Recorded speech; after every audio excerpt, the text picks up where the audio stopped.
Oh,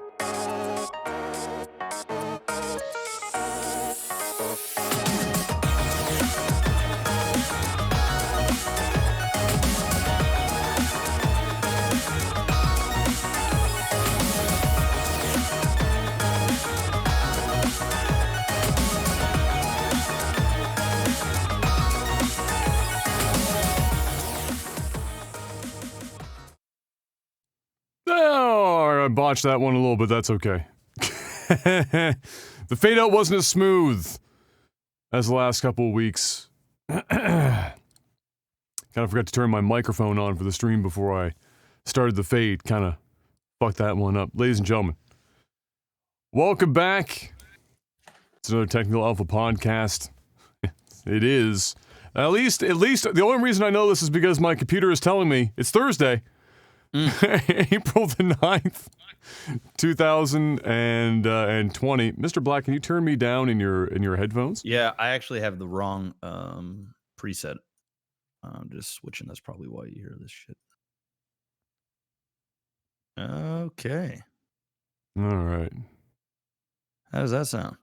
All right, we'll find out. But when I start screaming incoherently, we'll find out. All right. It's not a Technical Alpha podcast. What is... Man, I got some bedhead. I just stopped caring, Jeff. Bro, look at me. I just stopped caring. I'm not wearing shirts underneath my sweaters anymore. Just the sweater. My zip ups, I don't wear them. I haven't worn underwear in a while. My hair is, you might as well just keep it going. Bro. You might as well. Mine is starting to go down the back of my fucking neck. I'm gonna have a mullet here pretty soon. Yeah. I'm just basically all I do is when I'm trimming my beard now is I like comb down the sides of my hair, and then I like cut around my ears to make sure my hair is not growing over my ears, and that's about as far as it goes. Yeah, no, mine's definitely growing over my ears. I don't know if you can see that or not, but oh yeah, it's there. It's there. That's all. I just comb it down a little bit, and then I'm just like get the clipper out, and I'm like just keep it out of the ears. Eventually, I'm gonna have to cave, and we're gonna have to like attempt to do the back of my neck, or I will have a mullet. I will be Joe Dirt if we don't keep the back of my head in check, because as much as I'm losing hair on top, back of my head is growing like fucking weeds. So that shit's gonna look real gnarly. Or maybe you just go for the full mullet. The quarantine mullet. Could do that. Why not? Why not experiment a bit? Ladies and gentlemen, once again, Technical Alpha Podcast got another fantastic show lined up for you today. Hope everyone is staying the fuck home, unless you're an essential worker. And even some people labeled essential workers should probably be staying the fuck home, but unfortunately they don't have much choice. And that you're all healthy and happy, as much as you can be in the midst of all this, all the shenanigans. Starting the Tiger King cosplay. There you go. Carol fucking Baskin, which we're going to talk about at the end of the podcast. All right. We're going to be talking about that. But before we do, Mr. Black, how was your last decade? Same as the previous decade. Yeah. Same old same, man. Nothing's really changed. Playing some Valorant, though. You got into that, so you got that. That's new. Yeah, been playing that shit. Good times. And other than that, man, it's been just streaming, living, quarantining. Finally got the other unit at the spot pretty much good to go. There's like 2 very small things we need to do. So, yeah, that's pretty much that. Found out that one of my tenants is buying a house in the midst of all this shit. So, I'm going to have to get another spot pretty much ready. But that's not until the end of May. So I got quite a bit of time, but, yeah, other than that, same old shit, different pile, bro. Yeah. That's been what it is here. I wake up, I attempt to stream. I've been literally filling time for Friday, the release of Final Fantasy VII. That's tomorrow, actually, now that I think about it. I have it preloaded. I was disgusted when I saw that they're actually trying to fucking pawn off carbuncle and cactor materia as a $30 add-on. The digital deluxe, the digital deluxe, 109 Canadian. You know what you get? Part of the soundtrack, digital artwork, and then the cactor and carbuncle materia, as well as the pre-order materia for like the Chocobo chick fucking summon. And I've seen some shit, but it doesn't include like any DLC in the future, not like none of the usual shit. You go north of $100 on a game, bro. It's not even a full game. You better be giving me some value. But if you're gonna take 2 of the original materia summons out of the game to sell them back to me after 20 years and then waiting around for this fucking release to come, and I've already got to buy the game on at minimum 3 separate copies, go fuck yourself. Just go fuck yourself. But I have it preloaded, and we'll be playing it tomorrow. And it will be the first official review on the website. The Dream. The Dream. So I'll be hopping on that tomorrow. I'm guessing you as well are likely to start that tomorrow. I'm not playing it tomorrow. Too many people are playing that fucking game, dude. I'm gonna let it simmer for just a tiny bit. Yeah. And I'm gonna jump in and play it because everybody and their fucking dogs. It's not going to affect my numbers in the least, so I'll just hop on. I'll hop on tomorrow. Because I know a bunch of people are like, well, I don't want to watch it because I haven't played yet and stuff. So I'm just probably gonna let it go for about a week and then jump in and do it. Yeah. I'm fucking getting right into her. We'll hop in. I've been playing board games and shit this week. Been playing golf with your friends. Played Monopoly 2 days in a row. Oh, I played Monopoly actually the other night with Kayla. Did you really? Yeah. Oh, there you go. Played like physical Monopoly. Yeah. We were playing with Board Game Simulator on Steam, and there you go. Won the first one, lost the second one. Shady took last night's Monopoly game due to some of the craziest fucking luck in the history of Monopoly. Second only to the luck that Foxy had the night before, where we had a math major in chat running his odds across 3 hours, and his odds on luck, his total odds, not just like in a singular instance, 0.4%. I told him to go buy a lottery ticket. That's okay, because at the end, I still won. You know how I won?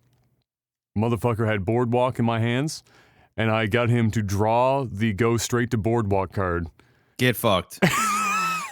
And I called it. It's highlighted. I called it as he landed because he like he missed my properties for like the 90th time. He only had 7 properties, and he was landing on his own properties like every fucking time.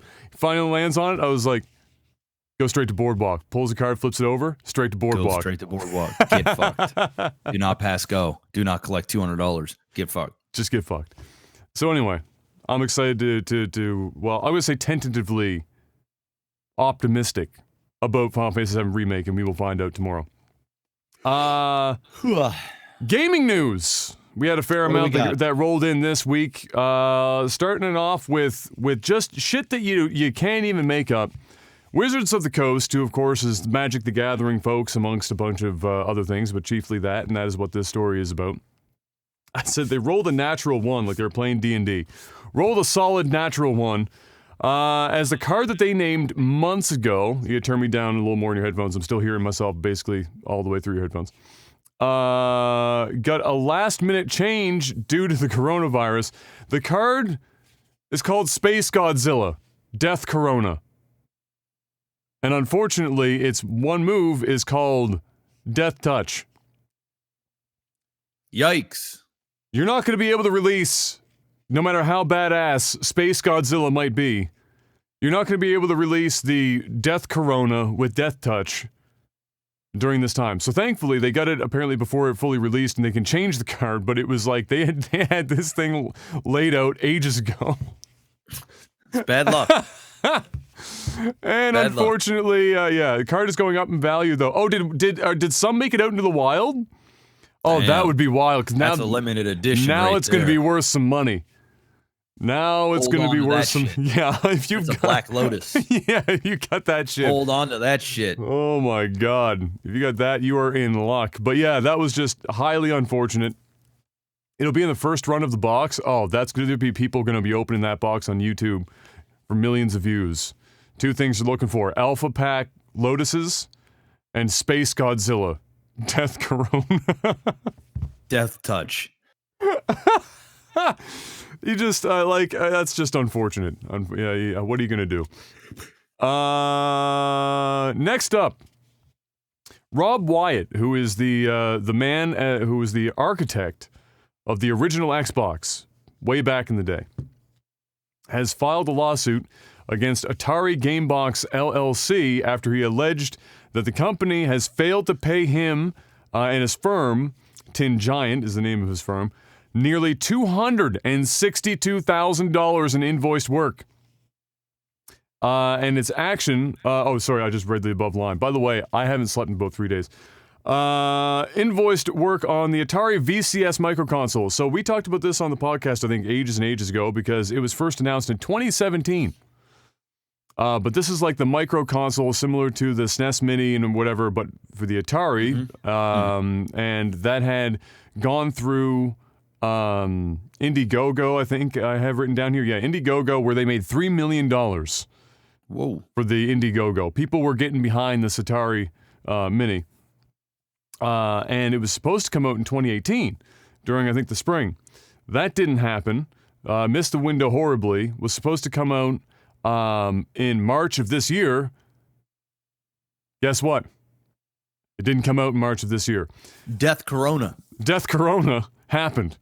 It happened. However, I'm inclined to think that it wasn't, because if you read the article that Rob goes into, it has nothing to do with the supply chain, it has nothing to do with the coronavirus, and it has everything to do with some of the worst management apparently he's ever had to deal with, which I could assume might be correct, given that he has apparently owed $262,000 in fees.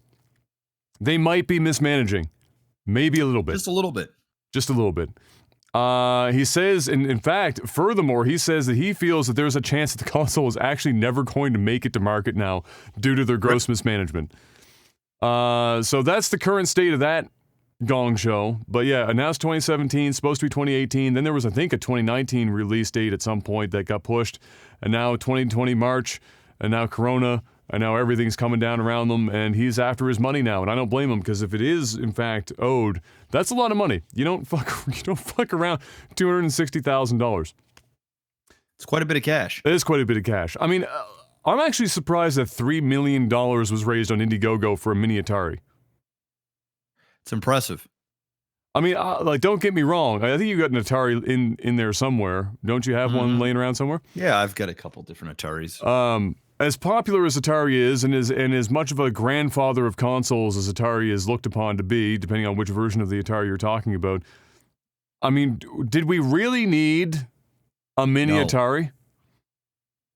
No, we didn't. What game on Atari do we desperately need to be able to play right now on a new mini Atari? Donkey Kong? E.T.? Ooh, E.T. If you can find one of the 3 million copies buried in that fucking dumpster somewhere. I had one. I had a couple. I had one that was sealed. I sold it on eBay for a bunch of money. Oh, really? Yeah. There's so many of them. How much was it worth? I think I got like $180. Holy shit. Yeah. Okay. Thanks, it's like E.T. $150 after fees and shit. Yeah. Shoutouts to Steven Spielberg for the $180. Yeah, I don't know why, but apparently, obviously, a not insignificant number of people wanted to back that thing, and we'll have to see if it actually makes it to market, if ever. But yeah, there you go. Next up, we've got, this is never your favorite, but it's a tech thing. Nvidia is going to be apparently showing off the next round of graphics cards in August. And then for still on track, apparently, despite the Rona, for release sometime this year. This is significant because the current generations of graphics cards were kind of shit on a lot for not really being a major step from the previous generation while charging fucking boatloads of money for them. You basically had to get a 2080 Ti before it was really worth the generational leap from just going back and buying a 1080 Ti, to the point where, on top of course, the crypto mining at the time, the 1080 Ti, the value of them went through the roof. You weren't able to buy one for less than like $1,000 fucking dollars because everyone wanted to just go back and buy a 1080 Ti.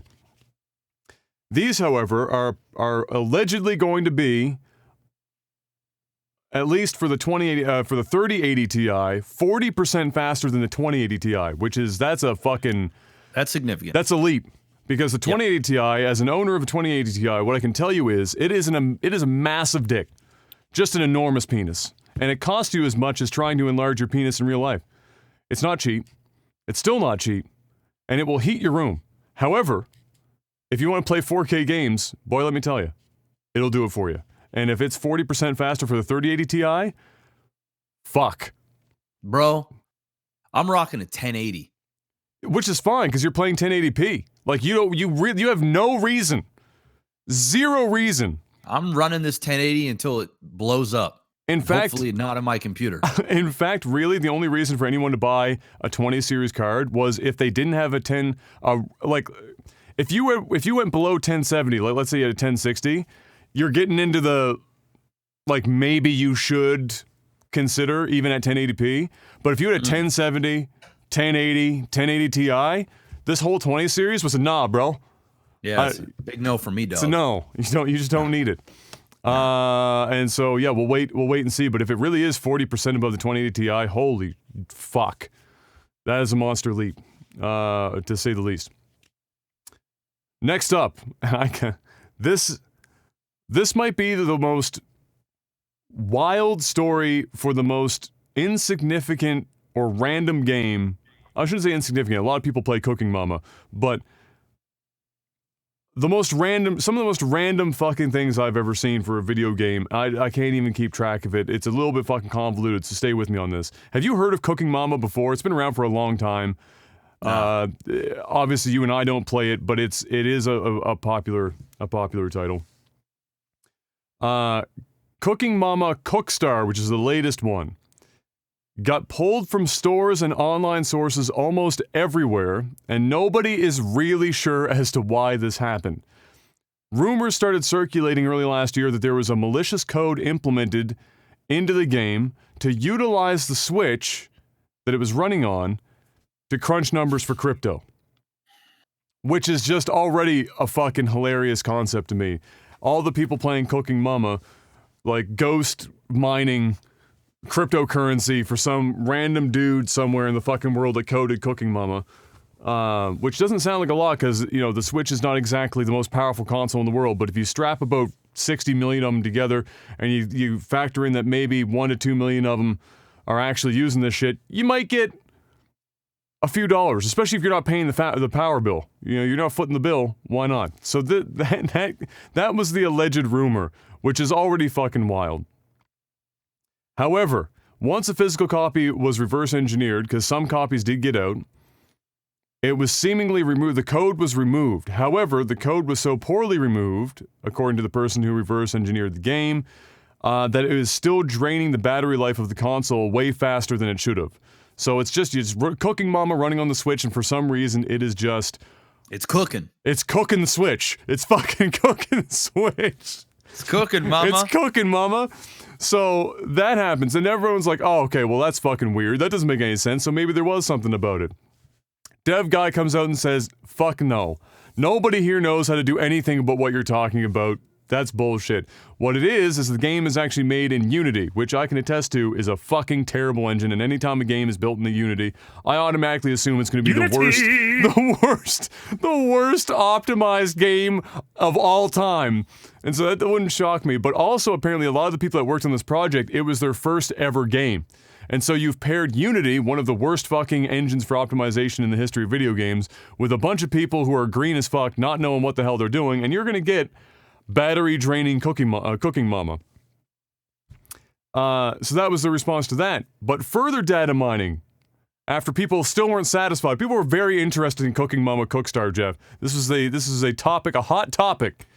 Further data mining that included or found that it included 3 audio tracks that were ripped from YouTube.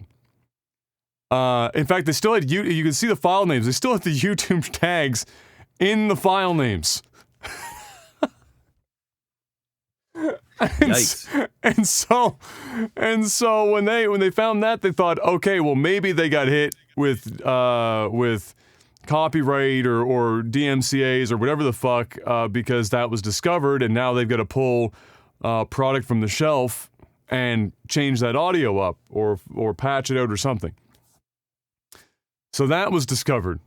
But then they were like, no, that can't possibly be it. So what happened after that was, it was then found that there was a legal battle between Planet Entertainment, which is the publisher of this game, and the IP holder, Office Create, over the keeping the game for polishing, because it was so fucking, well, as we've already ascertained, it's built in Unity and running like dog shit and draining batteries.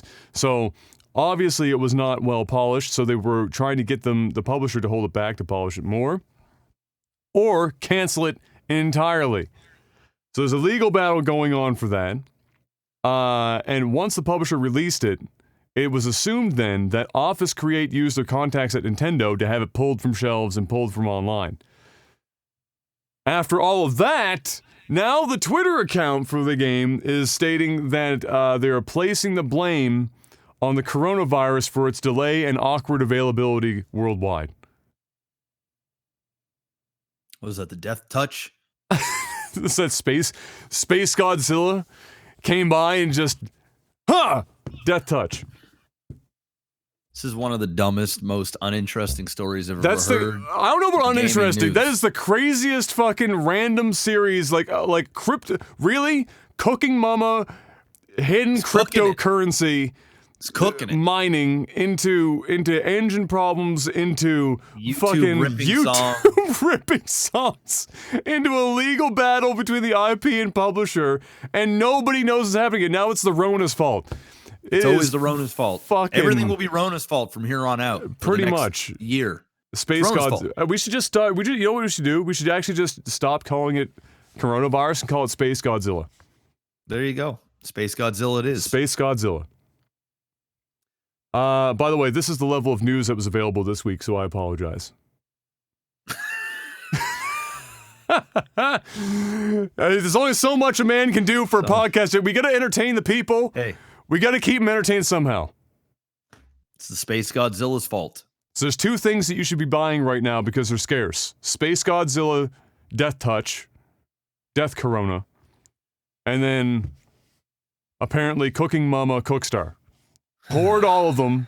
Their value is going to go up on eBay. Sell them all. Jeff, it's time. Twitch has updated its nudity and attire policy. Holy shit. How have I not heard of this? It fucking happened. All right, so I'm just going to read this out because it'll be easier than me trying to hack my way through it. All right, let's hear it. So, I mean, prefacing this, I don't know how, and nobody really probably needs a preface, but obviously there have been we've covered here, a number of bans and suspensions and shit surrounding, mostly, almost entirely, female streamers for a whole variety of reasons. Everything from body painting up on through to IRL-related shit. So apparently Twitch has been hard at work, now that they're working from home, figuring out how to best outline their new guidelines for all these problems. So, this is Twitch's blog release right here. We are shifting from a garment-specific policy to one based on a standard level of coverage, with exceptions for certain situations, which as soon as I got to that first end of the sentence, I immediately knew there's the loophole. That it was already useless. So whatever they were about to write, it was basically fucking useless. We've outlined these minimum level of coverage to increase clarity on expectations, so you're not left guessing what is or is not acceptable. And wait until you see the exceptions, because this shit's fucking hilarious. We don't permit streamers to be fully or partially nude. Obviously, that's fucking, well, depending on who you are, you may or may not agree with that. Including exposing genitals or buttocks, Jeff. Nobody wants to see our old sweaty man balls. Nobody. Let's be honest. We do not permit the visible outline of genitals. They don't even want to see them in Saks underwear. Damn, I can't even show my man bulge? No, you can't do it, bro. Damn. All the Twitch employees get jealous. Broadcasting nude or partially nude minors is always prohibited. That's probably good to write in there, regardless of context. Yes. Everyone agrees. Yes. Everyone liked that. For those who present as women, we ask that you... No, scrolled a little too far. We ask that you cover your nipples. We do not permit exposed underbust. No underboob, Jeff, because everyone knows that underboob is the sexiest cleavage. You can't... The underboob's too much. Underboob is too much. But they call it underbust. It's underbust. Gotta remain scientific. Cleavage is unrestricted as long as these coverage requirements are met. Hey, as long as there's no underbust and no nipples, all show the as cleavage. Much cleavage as you want. Get them up. Get the girls into view. Push them up. Get them in there. Make sure the webcam is at a nice high 90-degree angle. Get that angle right down in there. Bam. For those areas of the... for all streamers, you must cover the area extending from your hips to the bottom of your pelvis and buttocks. No more booty shorts, Jeff. None? No booty shorts. Man, I can't even simp anymore. You know, no. And I've been sitting on a fucking entire drawer full of cut-off jean shorts that I'm never going to be able to wear ever again on Twitch. But I'm black, Adam. My booty's just big. I can't help it. Well, you're going to have to. You don't have a choice now. Damn it. For those areas of the body where coverage is required, the coverage must be fully opaque. Sheer or partially see-through clothing does not constitute coverage. So, you know, just because you hung like a sheer curtain from your living room in front of your meat and two veg, I can still see it. You still see it. And that's not fine.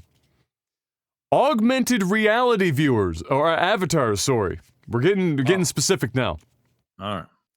That translate real-life movements into digital characters, of which there are actually a number of on Twitch, so this makes sense that they have to include this. You know, there's people that are like foxes and dogs and anime fucking girls and all that and other nonsense. Are also subject to this standard, as is cosplay and other costumes. For details on how this policy applies to IRL, outdoors, and body art, please continue reading. So we are getting to that. Our previous policy relied on an assumed shared understanding. That is an understatement of the century. As to what is appropriate in specific contexts. Establishing a standard for coverage reduces the policy's reliance on an assumed single definition of contextually acceptable. This new standard better translates across global contexts and will help improve enforcement consistency. I'm going to go with it probably won't, because as soon as I read you the first exception, you're going to immediately go, what? Situational exceptions, here we go. We recognize that there are situations that call for attire that is prohibited under our standard guidelines, such as swimming, body art, concerts, and festivals, so we've added exceptions to help you successfully navigate those occasions. Explanations for each of these exceptions listed below can be found within the updated policy. The number one bullet point of exceptions to these rules are IRL streaming.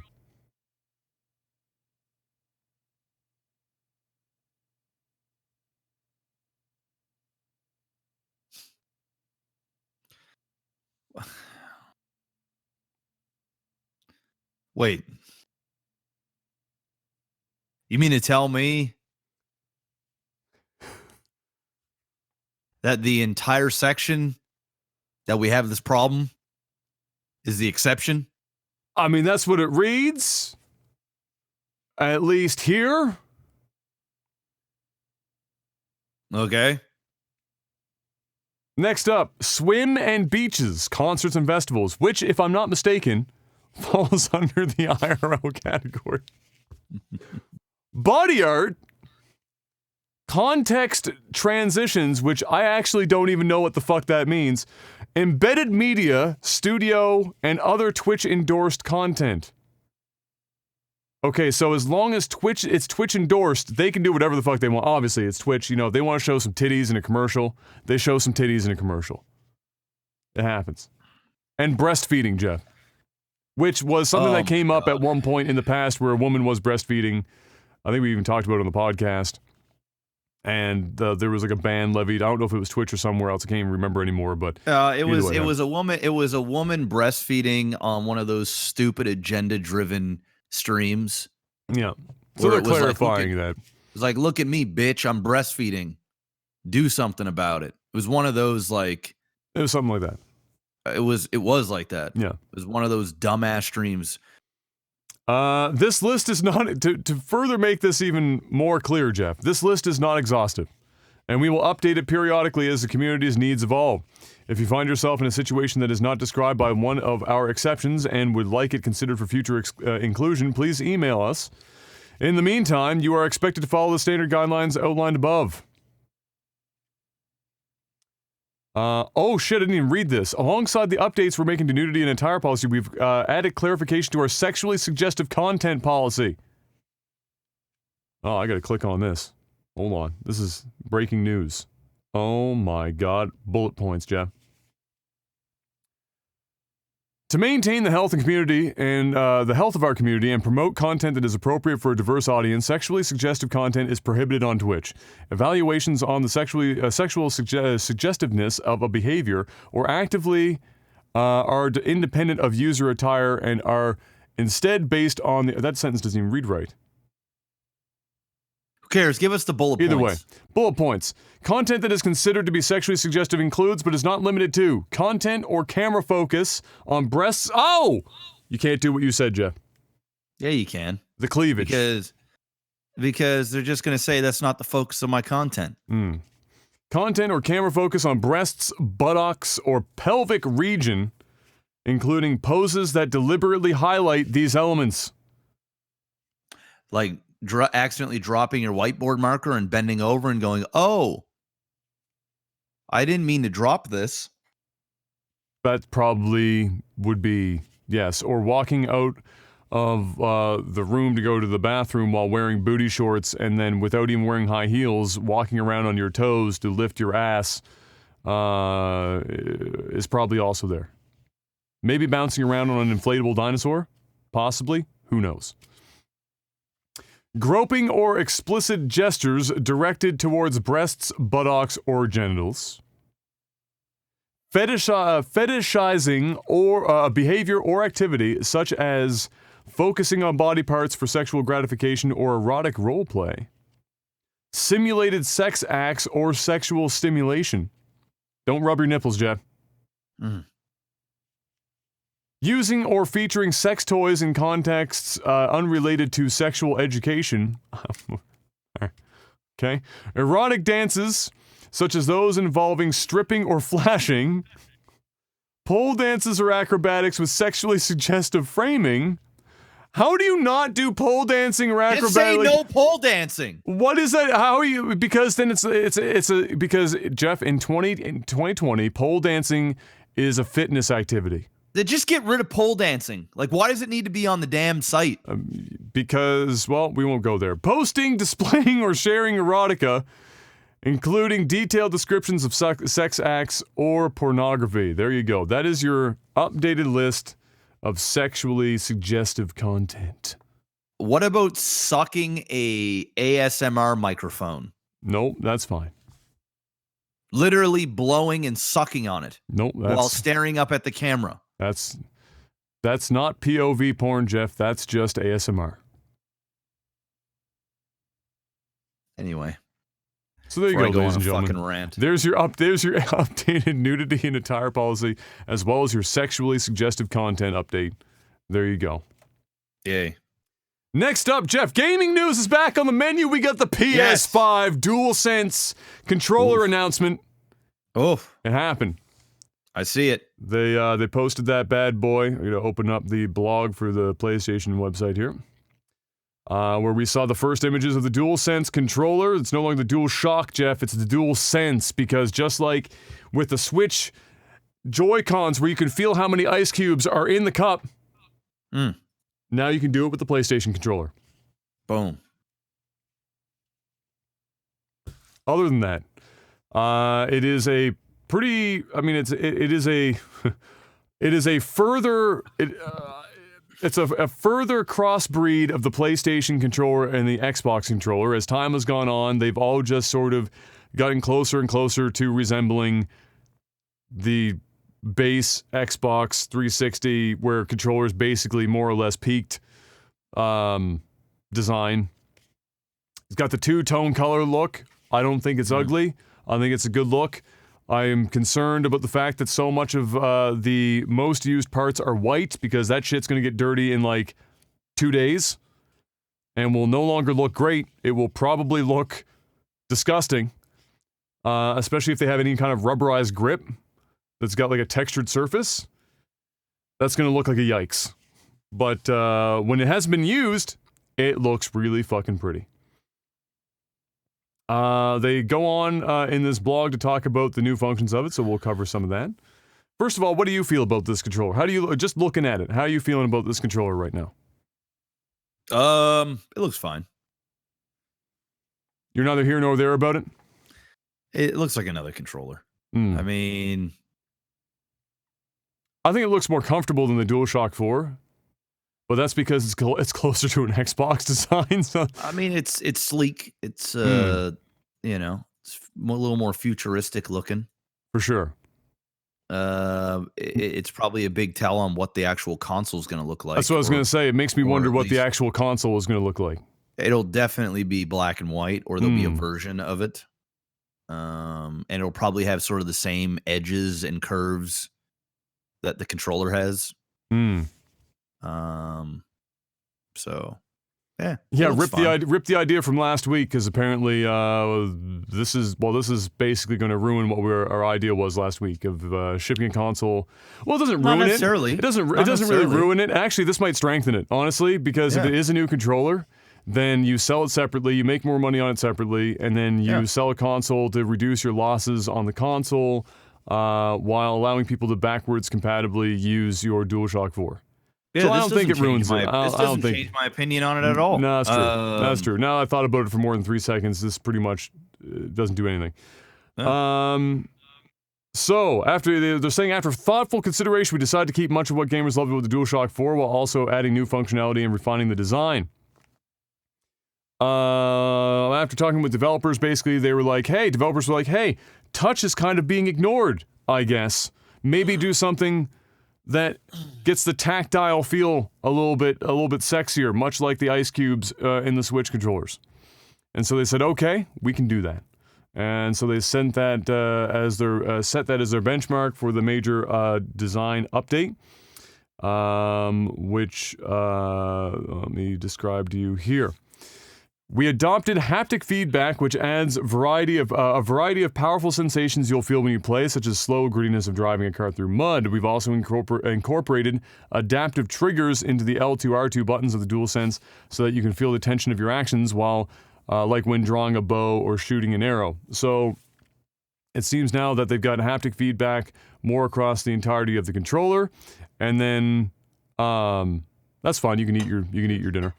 While the L2 R2, what it reads like to me, and what I'd be really interested in if it really does work out this way, is that if, like let's say you are keeping with the car analogy, let's say you are driving the car and you're going to put the brake on, and the harder you're coming down the brake and the faster you're going, the harder you got to get down, and the more the brake pushes back on your foot.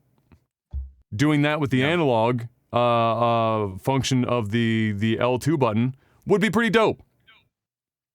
Because then it doesn't feel like you're just bottoming out the brake. You're actually having to physically push back harder on it, and that might be kind of cool for driving sims and stuff, where it will make it feel even more, without having to have a wheel, make it feel more like you're actually getting some response from the car. So that'd be kind of cool. Beyond that, for the buttons, they say you'll notice there's no longer a share button because they've updated it now. It's called a create button. They haven't announced exactly what that means yet, but what it sounds to me now is that there's going to be versus like baked in, press the share button, takes a screenshot, takes a last 5-second clip, whatever the fuck, boom, bang, done.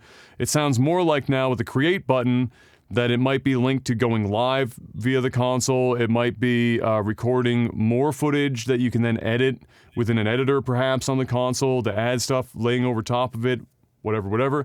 But calling it a create button makes it sound immediately more like just taking a screenshot, just taking the last 30 seconds to a minute of video or whatever and posting it on social media. So we'll know more about that when they talk about it in the future.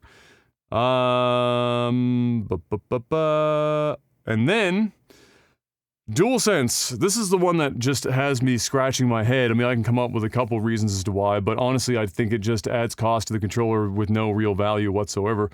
DualSense also adds a built-in microphone array, which will enable players to easily chat with friends without a headset. Ideal for jumping into a quick conversation. But of course, if you are planning to chat for a longer period, it's good to have a headset handy. I just don't... There's no universe in which I want a microphone in a controller. I just don't want it. It's gonna sound like ass probably. If you're gonna listen to your friends in your over speakers, that's gonna produce a problem. You're gonna need a headset therefore anyway just to hear them. So you might as well have a microphone at the same time on your headset. I don't think it's particularly a useful function, and at worst, it's a way for them to, like your cell phone, just kind of constantly be monitoring what you're saying to learn. So yep, it's a big nope for me, dog. That's and actually kind of like Shady said as well. Unless you've got and they probably will have one, but like a like console level option to set your default microphones and stuff. The more random fucking devices that you have just by default, the more annoying it can be when games just choose the wrong default. It's like being in Windows and you've got like 5 fucking devices going on, and you're in Discord and like everything's fighting for attention. Like which device, even though you have default devices set in Microsoft Windows, it still somehow picks the wrong fucking device. Like 5 or 6 times before you finally get the right one. So I'm not a big fan of that. I think it adds cost. I think it's just a shit option in general. And like I said, I'm pretty sure it's just to listen to you. Like your cell phone. It is. Yeah. So, fuck that noise. I'm done. How was that? Looked like, what was it? Like, was there little eggs in there? Little pancake, maybe? Chicken and... wasn't even close. And, yeah, it was scalloped potatoes. I haven't had a scalloped potato in a hot minute. I like me some scalloped potatoes. Yeah, it was good. It's delicious. So there you go. That's basically all of the, also, right. The position of the light bar that has been changed, where it sits on the sides of the touchpad. You can see it there in that blue. I actually kind of like that. Which is nice. Because the one before, it's at the top. Well, it's at the back of the fucking controller. Yeah, that's what I meant. You can't see it unless you turn your controller over. Exactly. Yeah, it's not that it's changed my life, but it seemed like a weird place to put it like originally anyway.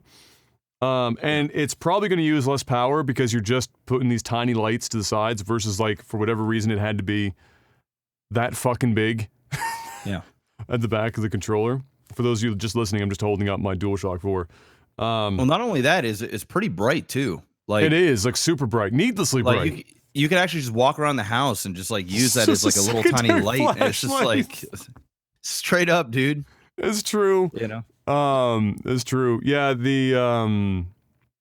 I like it. I don't personally. If I was doing this, I like conceptually they're doing the 2-tone look, but for me. Dude, we're gonna get so many different controllers. Oh, you're gonna get a ton of them, but this is the default. This is the default one. And for me, again, if you don't want your default one to necessarily just look sexy. You want your optional ones to look sexy because at the end of the day, there's a reason why this is black. There's a reason why the Xbox one's black. It's because the shit gets dirty as fuck really quick. You make your default controller that white, it's gonna look like shit. Really quick. There Remember might be the options. Remember there might the be options. well, it's possible, but remember the PlayStation 1 controllers were like they weren't white, but they were that weird gray, and they looked Yeah, but yellow. it was also that. Yeah, but there was also it was like a weird texture too. Like the materials they used for that controller is like different than what the materials they use today. Well, apparently they have like rubberized grips and shit on this too, to a degree, and so that's gonna pick up even more fucking dirt and shit off of your hands. I mean, even the DualShock 4 has you can hear it, like a textured back. So I don't know, we'll see. But for me, I would have just if you're gonna go white, make it all white except the analog sticks and the shoulder buttons, and just leave it at that. And then have the light bar go all the way down around the U shape, right across the bottom, up the two sides, and done. Don't make the middle black and then the fucking all that. It's just it's whatever. But I like the general shape of it. I like it more the shape of it more than this. Yes. It does kind of remind me of, I don't know if you'll remember this. Remember ages ago, was it the PlayStation 3's controller that they were, that it was like rumored, the Boomerang. Remember the Boomerang? No. One sec. There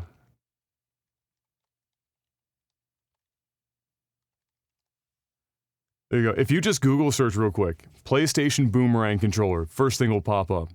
It was PS3. It was the concept controller for the PS3, and like it kind of like when I first saw it, I was like, this looks familiar to me, and obviously it's not exactly the same. It's not nearly as boomerangy, but that's what kind of yeah. Jesus. You don't remember that? No, I don't. That's that was one of the worst controller designs of all time, right there. Just a hot mess. You know what that? Yeah, don't do that. That reminded me of like the third-party Nintendo 64 controllers that were just fucking awful. Jesus. Yeah, that was a rough one. But there you go. It does also have, because you can't see it in the pictures, so just people were freaking out when they confirmed that it does. It still has a 3.5mm audio jack. There you go. For headphones and shit. So the dream. So that's all there. So you don't need to worry. They didn't Apple you. Yeah, they didn't Apple you. Thank God. So that's still there. So overall, I like it. I'd like to have it in my hands because what I liked about the DualShock 4 over the DualShock 3 is it felt fucking sturdy. It felt substantial. It felt like if you wanted to bludgeon somebody, this is an option. I've smashed that as hard as I could playing Bloodborne once, and it made a little crack. Yeah, but that was it. Like the controller still fucking, and it didn't even crack. It's basically just it opened up a little bit. Like you cracked the ceiling of the top bottom piece. That was it. Controller works perfectly fine though, and I mean I fucking smashed that thing like real hard. So hopefully we get that again because I like that a lot about it, and hopefully we get that again. And we'd already looked at the Xbox One or the Xbox Series X controller in the past on the podcast, but if you wanted to search it, you can. It is a change from the last controller, but it is not nearly as exaggerated as the change from the DualShock 4 to this DualSense, and it basically still looks like every other Xbox controller because really I don't know how much more fucking design change that controller needs. It just fucking works. Like it may update stuff like Sony's doing where it's like this the haptic feedback and shit like that changes, but the shape of the Xbox controller as it is right now, just leave it. For God's sake, don't reinvent the wheel. You've already fucking won on that front. Speaking of winning, I'm gonna call this a minor dub. It's a lowercase dub, Jeff. We're gonna watch a trailer. You ready? I gotta put this onto the starting screen for those watching real quick so I can get this all set up. We're gonna watch a trailer, a new trailer for Streets of Rage 4. We've watched a trailer in the past and talked about our thoughts on Streets of Rage 4 as it stands. But we're gonna watch this one again. Here's a new one that just came out the other day. So a little bit of a surprise. Made people feel pretty happy in the pants, and I don't blame them because this is actually making this game a lot more sensible now. All right, so we got the trailer. We got the trailer up here. I need to come up with a better trailer section, but I'll figure that out next time. All right, turn this volume up a bit. All right, you ready? I'm going to count down. You ready? All right, I'm ready. 3, 2, 1, go. It's rated teen, Jeff.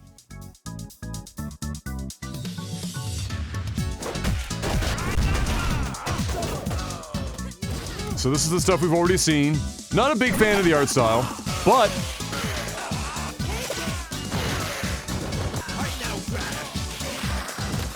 We got OG Streets of Rage characters in all of their pixel glory as playable characters in the game now. And not just like a couple, like pretty much all of them.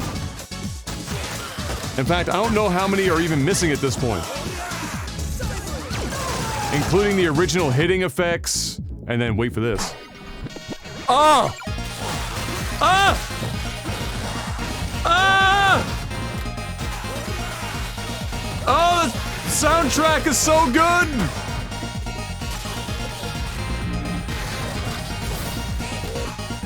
Oh my god, the soundtrack is so fire.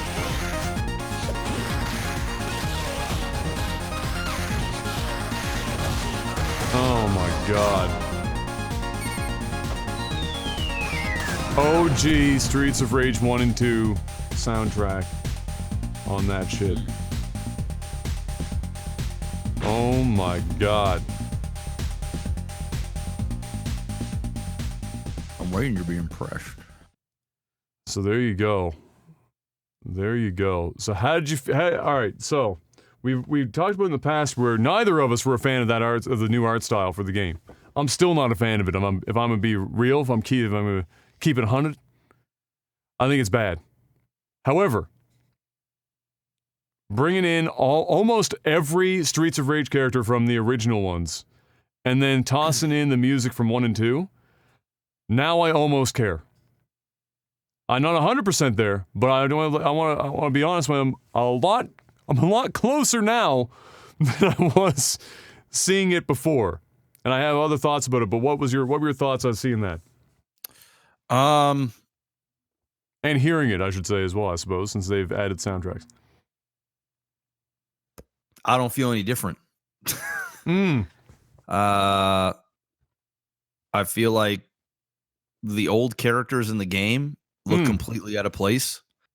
The art style of the old characters put in there, they didn't recreate the characters in the new art style that they have. So when you have a new character and the old character, one looks like it doesn't even belong in the game, which just looks awful. It feels like they knew they had a very lackluster game, and then decided to throw those characters in as playable characters, 100%, and slapped on some music, yes, to sell copies. That's so that guys like us could go, oh my god, yes. And you know what? I'm not falling for it. Yep. The game's gonna be dog shit. Yep. The characters look out of place. Yep. And you know what? If they had the old style and they used those characters, or maybe we were fighting those characters or going up against them in some way, and they were the bosses or whatever, and you made it interesting, but instead it's a big cop out. I almost have a bigger distaste for the game now than what I did beforehand. Because you feel like they're doing it dirty. You feel like they're doing it dirty. 100% they're doing it dirty. I'm pretty much I'm there with you almost entirely. When I watched it, I like that they did it insofar as that I would rather them have done it even if they're doing it dirty than not doing it at all for their own sake, because that game wasn't going to sell fucking more than a couple of copies. Now it has a hope of selling some, regardless of the reasoning for doing it. So, my thoughts about the clashing art design is exactly the same as yours. They stand out like a sore thumb. And not in a good way. And not in a good way. Like, for me, what it did, and when I heard the soundtrack kick over from the current soundtrack to the new one, is basically what that trailer did for me was solidify my thoughts on everything that game was before, where it's bad. Yeah. The music is not as good. The art style should never have been this. It should have always been pixel. Because then, can you imagine if their original vision was updated pixel graphics? And it doesn't have to be 16-bit. I mean, we have more bits we have at our disposal now, but make it pixel art. Yep. Or pixel-based. And then they added these guys in afterward. Now and the music. Now we're talking about a game. But if you're gonna do like this terrible fucking art style, in my opinion, lots of people like the art style. I'm not there for it. This terrible fucking art style, and the music is just not there. It just doesn't quite fucking hit it in the same way And obviously for me, it's nostalgia as to why the music doesn't hit it. I don't think their music is necessarily bad. It's just, if I hear Streets of Rage and I'm watching it and the music doesn't hit me just the right way, I'm not going to fucking feel it, and that's where I'm at. They did all that, and then they added these characters and music in. That's a fucking different animal. And that would have been really fucking cool at that point. Because then the art doesn't fucking clash. Now it all works together. It sounds right, it looks right. And you can get excited about it, even though it's not like a reimagining of the use of the characters. At least everything looks and sounds right, and you're just getting a new Streets of Rage at that point. Dude, I wouldn't be surprised if those characters aren't something that you gotta pay to get, or you gotta beat the game and then you unlock those characters. You might have to unlock your second playthrough or whatever. You might have to unlock some, but I'm pretty sure that at the very least, the most of them are going to be available, and they're not for DLC. It's just available. It just looks bad. It just looks bad. Yeah. And the fact that they added those in, and it looks so out of place, like they literally copy and pasted those characters in and try to make them fit into the game. It just that's what they did. Cheap. Yeah, it just feels cheap. If they would have came out originally and had those characters in, and you were those characters in a new setting, or even the old setting with the music, and called the Streets of Rage 4, cool. But instead, they probably got in. I wonder what the voice acting is going to be like. Do they even get the same people to? Well, no, there's nothing new. Like all the same. It's all the same sound effects. So it's the same. Attack sounds. Yeah, it's the same attack sounds, same hit sounds, which I wouldn't want. If you're gonna just put the characters in like they did, don't fucking put new audio and shit over it. Just leave it as it is. There's only two ways to do this, and it ends up being really truly good. It's the game. The new game was already pixel style in the first place, and was made to look and sound like a Streets of Rage game from back in the day, and then you add these characters in, or you add the old characters in, or a selection of them, and then you have them be updated to your art style or something. That's what I thought they would do. And maybe voiced, and then maybe include, if you want, original sound effects, original whatever the fuck, added on top of that. But as it stands, I still ain't buying this game. It's a better. hell no from it's me. better than what it was, but I still think that it shows the unfortunate thing for me for that trailer. And most people, you read the comments, everyone's excited about it. So I'm happy for the developer. They're going to get some fucking money out of this, hopefully. But for me, at the end of the day, all that trailer did was show me personally that the art style, the new art style, is not good, and the new music does not hold a candlestick. Not that it was ever likely going to, but to the original Streets of Rage soundtrack. And I'm pretty sure, if I'm not mistaken, that the guy who did the original Streets of Rage soundtrack did the soundtrack for this game. So it's just like, for him, it must have been like, imagine Hans Zimmer going back and be like, all right, I need you to it's a sequel to a movie that you won like all these awards fucking for your soundtrack. I need you to one-up that. And Hans Zimmer goes, all right, well, I'm going to try. You never know. There might be good music in there. Like, we heard a trailer. You know what I mean? Like, there's we only heard like in there. We only heard what they want to show us. Yeah, there's probably some good shit. There's probably some good music in there. Who knows? I can't lie to you though. When I first watched that trailer yesterday, and then it's the music, nostalgia, man. The music kicked over. The nostalgia, play. But also that music is just fucking good. Yeah, it's good stuff. That one soundtrack specifically from Streets of Rage is. It's not enough to get me to go buy a game. No, it's not. But it's just fucking fire. It makes me appreciate that soundtrack all the more. Next up, more things getting updated and remade and everything else. This time, one that I wouldn't in a million years have guessed that this was ever going to happen. Saints Row the Third is getting a remake.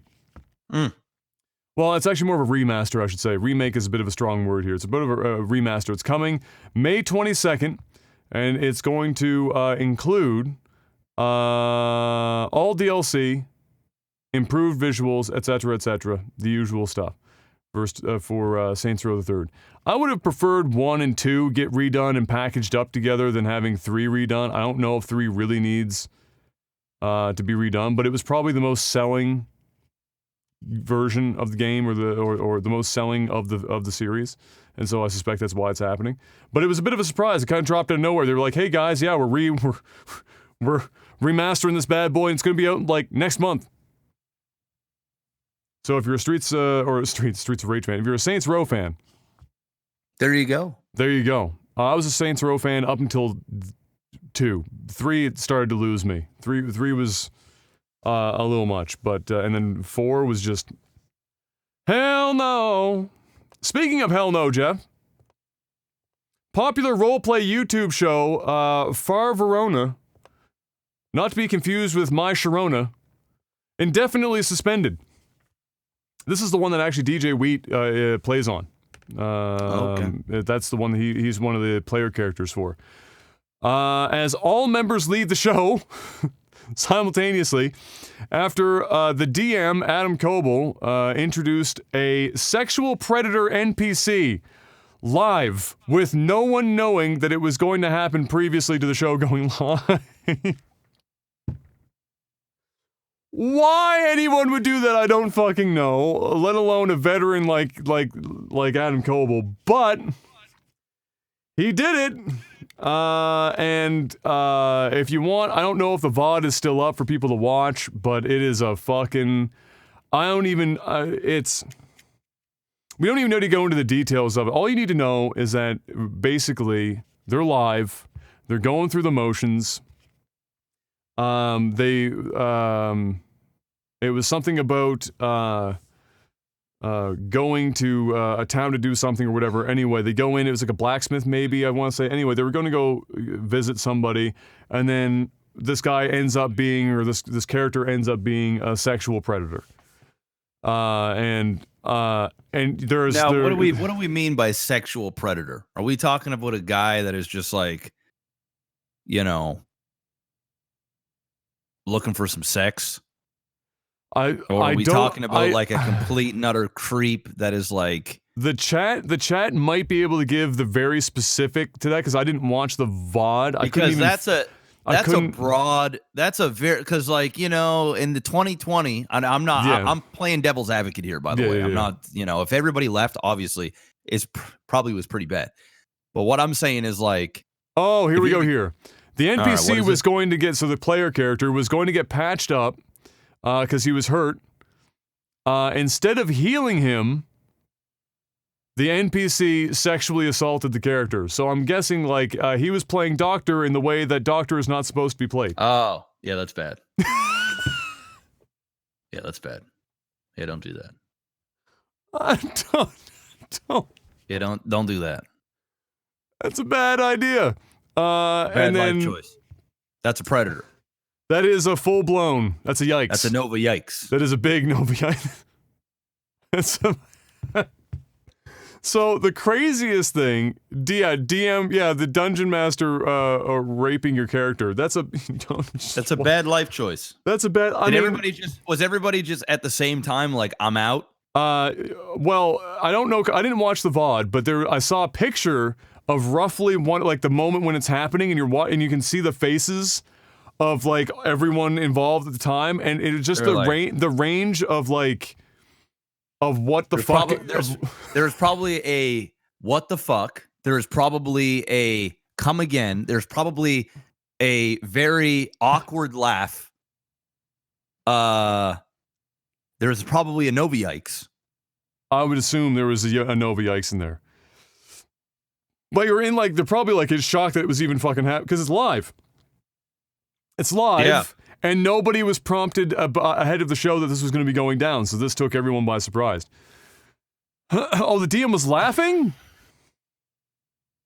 Oh man, this gets worse. I didn't read about him laughing, but if it's on the VOD. Well, I mean, think about it. Nervous laughter. Right? If you're doing that, right, and you think it's funny or whatever, and you know you're trying to go for shock value or something, and everybody's like awkwardly freaking out, like what else are you gonna do? You know what I mean? DJ Wade muted himself immediately. Yeah, it's either you're gonna just nervously laugh like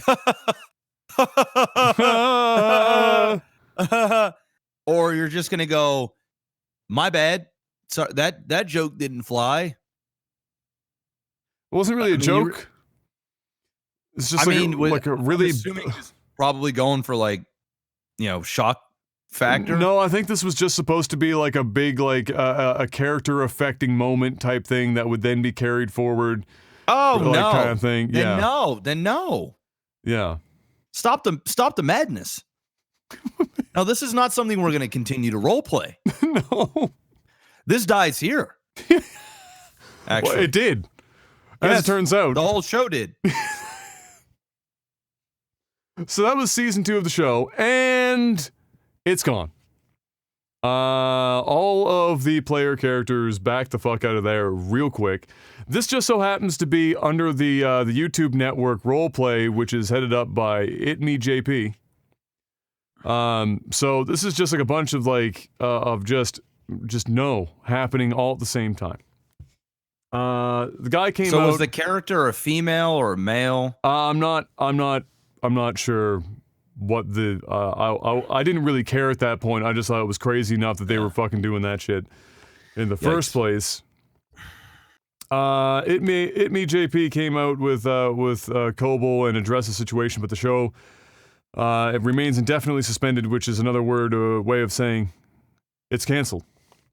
And some cast members are particularly upset as Kobo continues to blame the rule set that they're using for this campaign, the rule set, for not having mechanisms in place to help guide the players around the situation, such as an X card or a lines and veils play. So, or lines and veils mechanic. So, my rough understanding of this is an X card is literally a physical card that a player can hold up in the misses when shit's going down in the middle of a game, and it's like a red card. It's like you hold that. It's like, no, this is the stop card.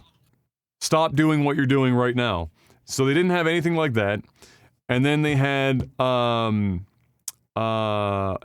no lines and veils. And lines and veils is basically for sensitive situations that are often discussed with the players ahead of time. All of that stuff is played out away from the game table. So the DM would take what happened that day or whatever, and then it's done outside of the game so that the players aren't directly exposed to that thing happening or have to role play through that occurrence. And so he's blaming the rule set for that instead of just owning the fact that he decided to, without telling anyone, squeeze in a little rape into his RP for this game on live on YouTube or some shit. Like a fade to black. Yeah. Okay. There. Yeah. So it's kind of like that. So yeah, it's. Are you watching the VOD right now? I'm just. Yeah. Is it as bad as it sounds? No, I'm not watching the actual thing. The screenshots? Yeah, I saw a screenshot there, and I was just reading a tweet. That's fucked up. I'm looking at DJ Wheat's face, and his face is going. Oh, he's just. Oh my God, really? Because you gotta sit you're sitting there, even though you're not technically the one doing it. It's like you're now part of this happening, you're part right? Of this. Yeah, you're just like, my God, like, man. Why are you putting me in this situation? Yeah. Like, what the fuck are you doing? Yeah. Yeah, exactly. Who's the guy that did it? Is it this which guy did is it Adam, the Adam dude is the guy that did it? Adam Koble or whatever, I think is how it's pronounced, yeah. Okay, yeah. Yikes, dog. It's a big yikes. It's a big Nova yikes, to say the least. I actually meant to. The character was a robot and the player was a female. Oh, okay. All right. Not that it really matters contextually. You just don't without passing that by the players ahead of time. Especially the one that's going to be the one getting raped. Hey, this is what's going to possibly be happening today. That just makes things real awkward, dude. Yeah. That just makes things real awkward. It's just live. And how are they supposed to what do you... Like, what is a girl supposed to do? How is she supposed to react to that? No, don't. What do you do? Yeah, exactly. Like how do you... I like that. Like, what exactly are you expecting in return of that role play? That's ridiculous, dude. All That it does is it makes me feel like he might have a few things going on upstairs that shouldn't be going on upstairs. Dude, that's fucked up, actually, when you really think about it. Yeah. Like, because they're role-playing the shit, right? Like, that's the... Yeah, like, what do you expect the character to say? Yeah. There's no good response, except for, I'm done here. Which is exactly what happened. Good. He won't be back. No, he won't be back anywhere, actually. He will be canceled for a long time, I suspect. Something I meant to sneak in with the PlayStation stuff is that jailbroken PS4s can now play 500 PS2 titles. There you go. The games come packaged with the emulator included, so they run off of the emulator included in the game pack itself. Damn. And that's how it works. So with the jailbroken PS4, you're basically just running an emulator like you would on the PC for all intents and purposes. It's just that you can now do that on your PS4 because they've got that sorted out. Which made people wonder, you know, why in some capacity couldn't Sony just be doing this? Outside of the licensing problems, of course. It's just like, why can't Sony provide this? Because it's pretty much, it was the technology behind what they're doing is more or less Sony software. So they're just sitting there going, why can't you just do this shit? But who fucking knows? But for those with jailbroken PS4s who want to play PS2 titles on it, 500. There you go. Stable. That's quite a bit. There's more than that you can play. It's just that 500 are known to be able to be put in play with no issues. So there's more than that. It's just that those are the ones that I need to jailbreak my PS4. Yeah, that can do that. So there you go. Jeff, it's time. You ready to sell out? Patreon.com/legtv. Hit us up. We went Hit up. us up. Numbers of Patreon, the number of patrons anyway. Down. Like the value might have gone down, but the number of patrons has gone up. All right, let me set a goal here for you. In fact, I think it went up by like 10. Yeah, we're down quite a bit in terms of money. Yes, but we're up in Patreons. Yes, which at this time is not surprising. That's okay. That's okay. Patreons are going up. We're at 354 right now. Let's get to 360 by the time I look at this next week. Go from $1 up to wherever you want to go. It is what it is. Doesn't have to be crazy. Go support the podcast. If you can't throw money at the screen, it's okay. Hit the like button. That's free. Sharing it, it's free. It is. Hitting us up with some comments for the algorithm, it's free. We also got sponsors. We do. Great way to support is to support the sponsors. First off, we got NordVPN. Yeah, we do. We're in quarantine. It's that time. What are you waiting for? All right. You want to get data capped? Because we know you're running a whole lot of internet right now. And I know some of you guys are saying, hey, I got unlimited internet. It's okay. But what you don't have is unlimited Netflix in multiple regions. So when you're done watching everything on the US Netflix, why don't you be Canadian for a little while with one click of a button via NordVPN? Promo code OTT, 70% off. That's less than a cup of cinnamon dolce latte. That's right. At Starbucks a month. That's right. Up to 6 simultaneous connections. Fast servers. You can game on them. You can stream on them. You can stream and game on them. You getting cock blocked on Twitter or on YouTube? Region locked? Oh, you can't watch this music video because you're not cool enough. That's right. Oh, you can't watch this little UFC clip because you're not American.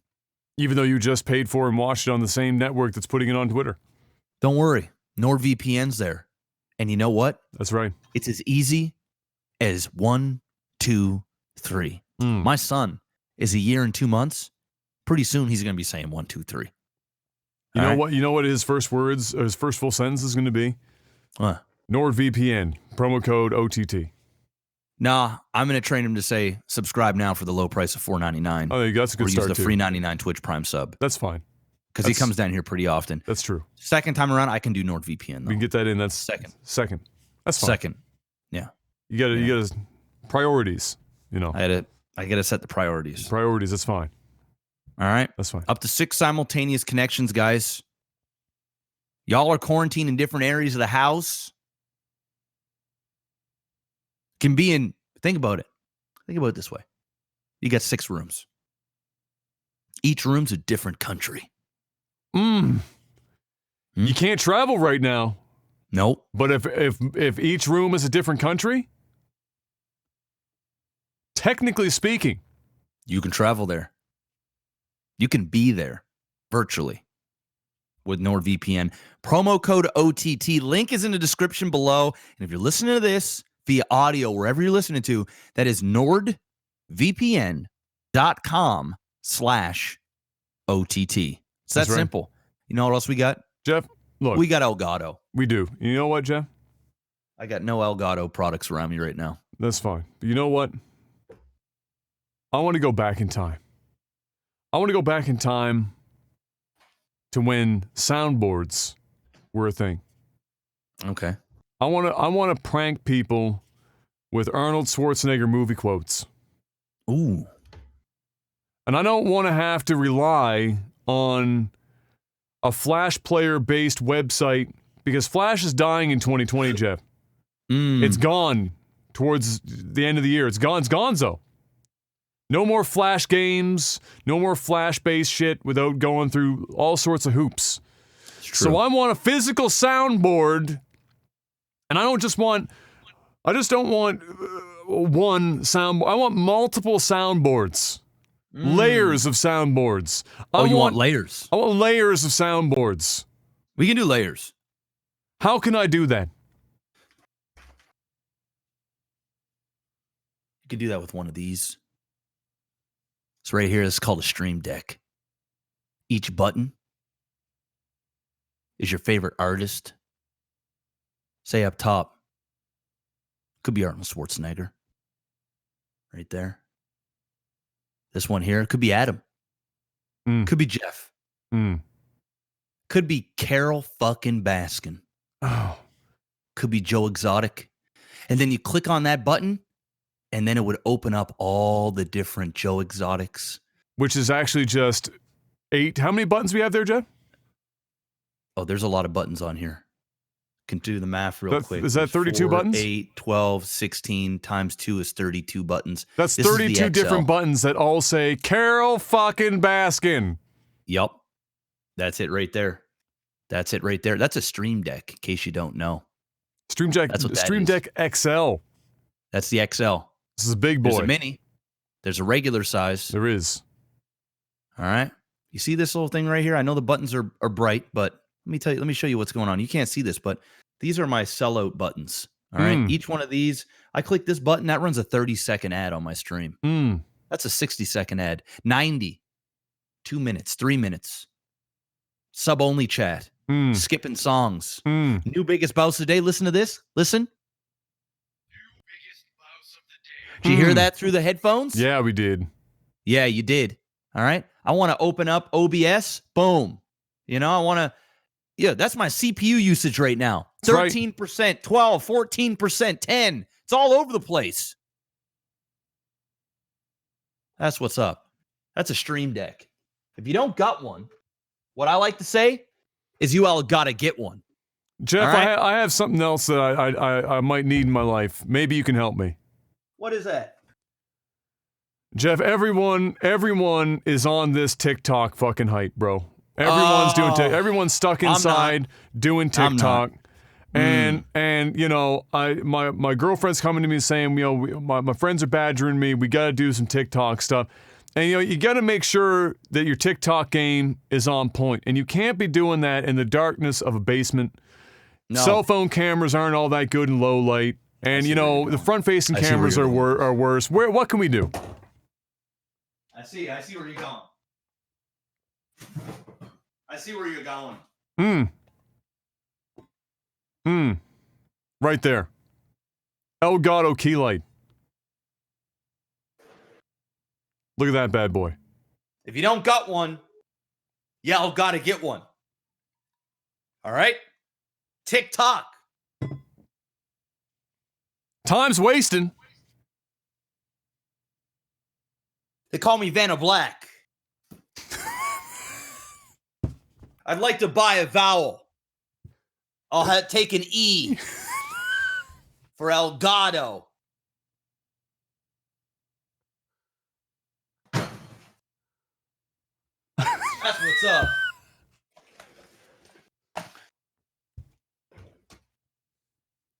Hit that like button. Vanna Black. That's me. That's me. That's me. Let's get into the next one, Adam. Let's get into it. All right. These sellout segments are too long. All right. What have we but got? They work. So keep buying those products so we can keep the lights on. That's right. Straight up. That's Go right. buy a NordVPN subscription right now and click on that link in the description for the Elgato and pick up a dang Stream Deck. What you waiting for? Pick one up. You know what I'm waiting for, Jeff? What? The next segment. Where are we at? Movies and TV. Jeff, the movie Cuck made $0 at the box office. Surprising. Everything made $0 at the box office. You might say that it got cucked. By the Corona. It's Space Godzilla, actually. Space Godzilla, my bad. I didn't even know there was a movie called Cuck. I thought I went to Pornhub to see that movie. Now you did. Now you do. All right. Other than that, Disney announces, not that it's shocking, that Space Godzilla has unfortunately derailed the entirety of Phase 4 of the MCU universe. Surprise. The schedule changes and such, all resulting in major delays due to the current situation. Black Widow, The Eternals, Shang-Chi, Doctor Strange, Thor, all that shit. It's all being pushed, and the effects will ripple through until apparently sometime in 2022. So, your entirety of Phase 4 has now been shifted. Congratulations. Buckle up for that ride, and God knows when we're going to see anything. But that is your current situation with that. And then other than that, Jeff, I've got nothing, unless you got something, and then we can talk about Carol fucking Baskins. AMC movie chain. That owns all the theaters. They might be going bankrupt. Good. Fuck them. They might be going bankrupt. So, and it's because of the space. Space Godzilla. Space Godzilla. Space Godzilla came for him. So that might happen. Death touch. They are in some serious doo-doo butter right now. Mm-hmm. They did a big buyout and they invested like billions of dollars, and now all their chains are. It's a poor time. Yeah, they just said that they're not paying any of the rent to any of the places. That's bad. And things aren't looking good. So they're going to probably need a bailout from somebody, or someone's going to come along and buy up this chain. And yeah, I've been seeing some articles of a potential buyout from Amazon, which what we talked about last week. There's only going to be like 3 companies left at the end of all this. So, can you imagine if Amazon buys out the biggest theater chain on the planet? All I can say is it better make my Twitch Prime a lot more fucking valuable. So you know, it's all hypotheticals. Who knows? They might not want to get into the movie game, but they do have a streaming service. The reason why Disney couldn't buy it out is because there is too much of a conflict of interest. Mm-hmm. As Disney, essentially, if they bought out the chains, they could go, hey, Warner Brothers, hey, every other big production company, we're not showing your movies at any of our chains. We're only playing Disney shit. That's right. And stuff that we can put on. So that's not going to happen. But Amazon, on the other hand, which is primarily a streaming service, where they could actually sneak in some of their shows, maybe Amazon Prime movies, all that other stuff. They might be able to put those in theaters alongside of their streaming service. Maybe you get a discount on movie tickets if you're a Prime user. It's Amazon. It's probably not going to happen for more than 6 months, and then they'll take it off of your Amazon Prime and then just tell you to go fuck yourself. Bro, literally, Bezos could walk over and say, hey, I'm going to buy you up. All right, here's $5 billion that I have in my left pocket. Yep. And yeah, I'm going into the movie business. That's pretty much, if he wanted to do it, he could do it. No problem. Yes. And it actually kind of makes a little bit of sense. Well, it makes more than a little bit of sense. It makes a lot of sense. And it makes him specifically a lot of sense. Yeah. So there's a lot that Amazon could do in the movie business in Hollywood.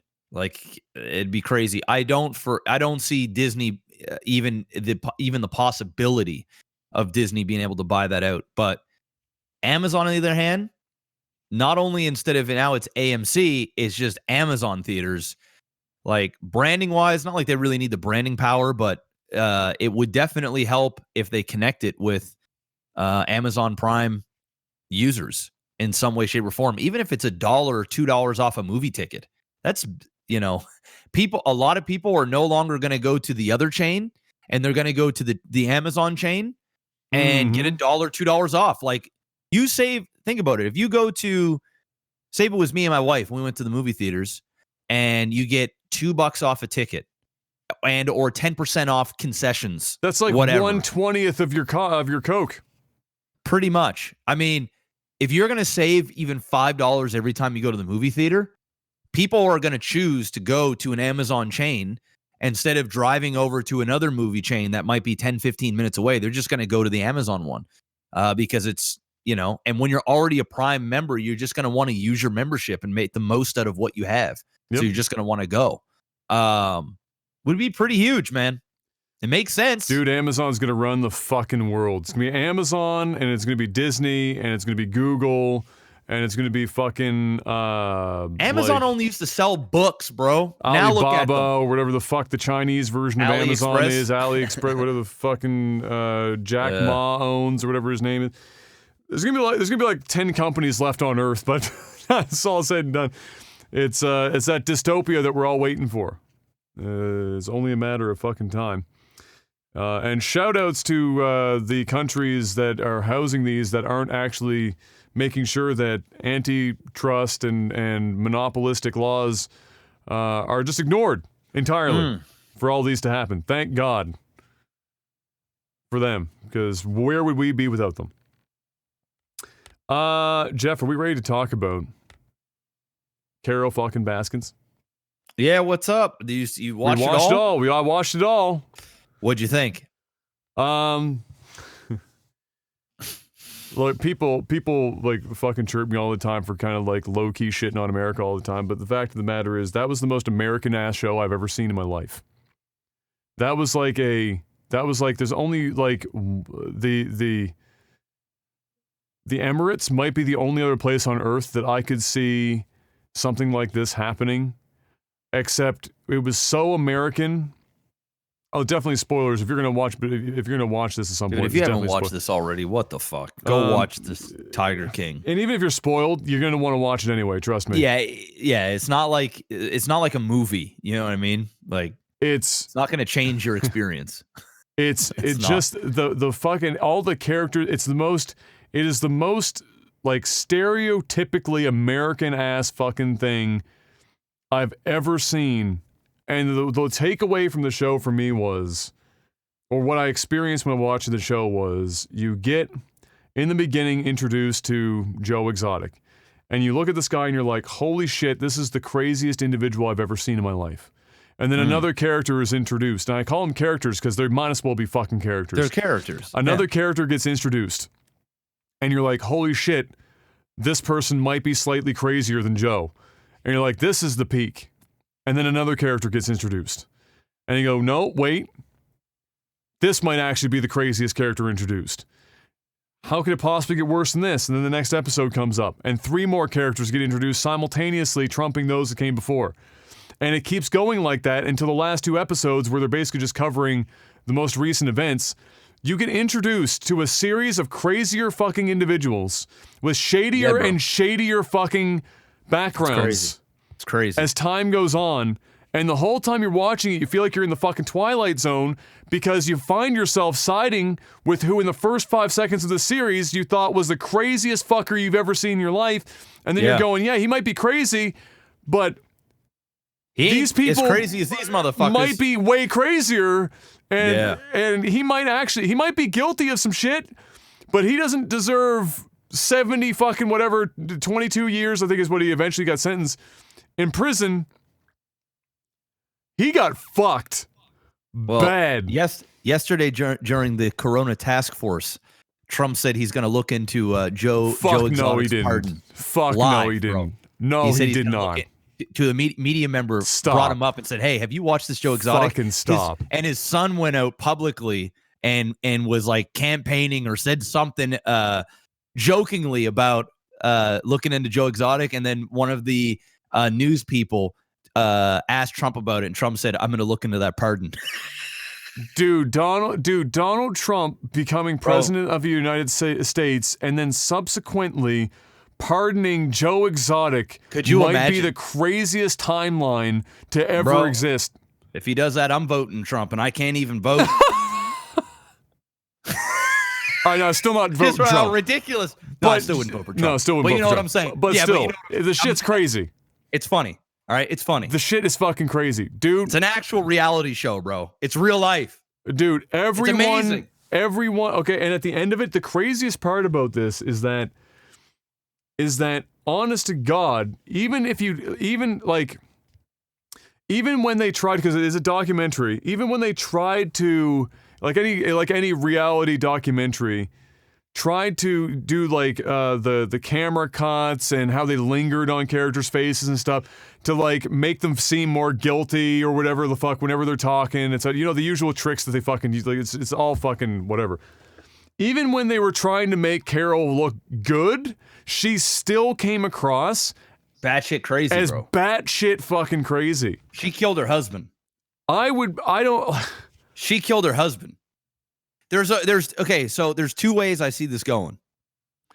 Either she killed her husband, which I think she did. I think she fucking fed him to those goddamn tigers.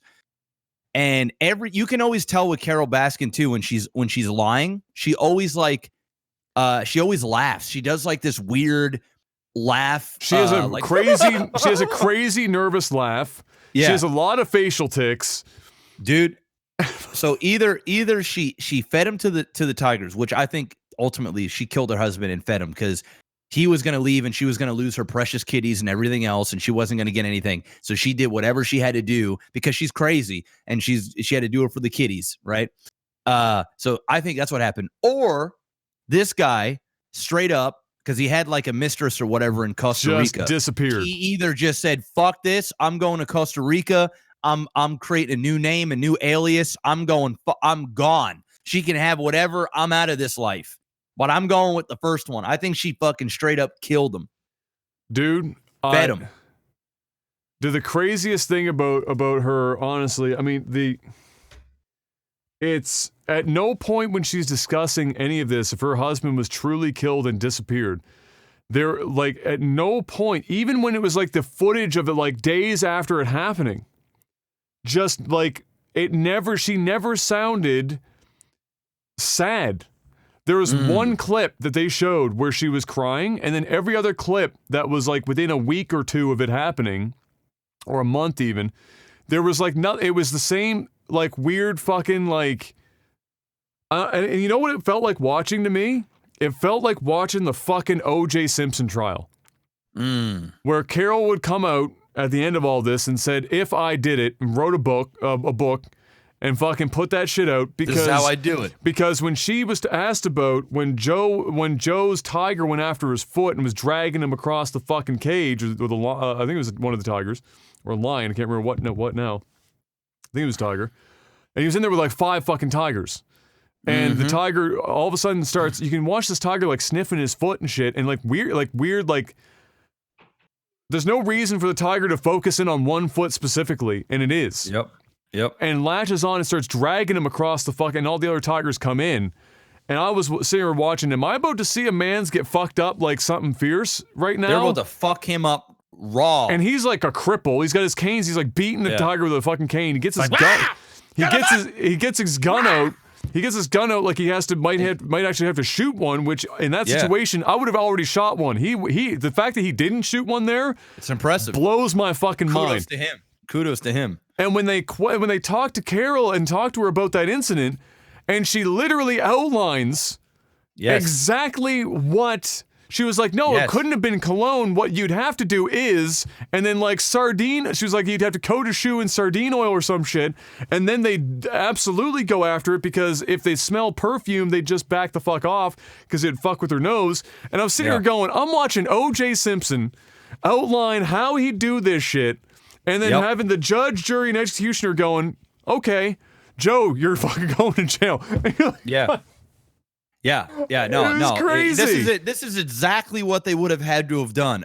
This is exactly what I did to my husband. I mean, I would have, and he just outlines it all, and everybody's going, "What the fuck?" And she's like nervously laughing about it and doing like, it's so bizarre. And you know what was really unfortunate is that Joe was definitely guilty of some shit for sure. Oh, he's definitely a piece of shit. And he needed to get fined and go to jail for probably a couple of years for some of the shit that he did with the animals. But the worst thing for him was him knowing that Carol was guilty for so fucking long and being so convinced of that. The shit that he was doing on his live show, like shooting the fucking blow-up doll and shit that was like dressed up like Carol and everything. All of that is perfectly legal. You can do that shit. It's not proving anything. It didn't help his case though. It did not help. But it was not helping his fucking case when the time came. And it made him look like he would have legitimately hired a hitman for a whopping $3,000 to travel across the country. The thing is he actually did say like kill this bitch, but he's been saying that for so long, and I actually think the Jeff guy, Jeff. Fuck, they always say the guy who came in and just fucking took everything over. That dude's shady as fuck. That guy literally planted seeds and set up for Joe months, Exotic dude. For a long time. Everyone's recording everything. Dude, he was the fucking devil. Like he was like planting seeds into Joe's head, making him say things like out of context. Like, and you know what the crazy thing is, dude? In the last episode, Jeff literally says, yes, I baited him to say shit because I wanted to so that he'd go to jail.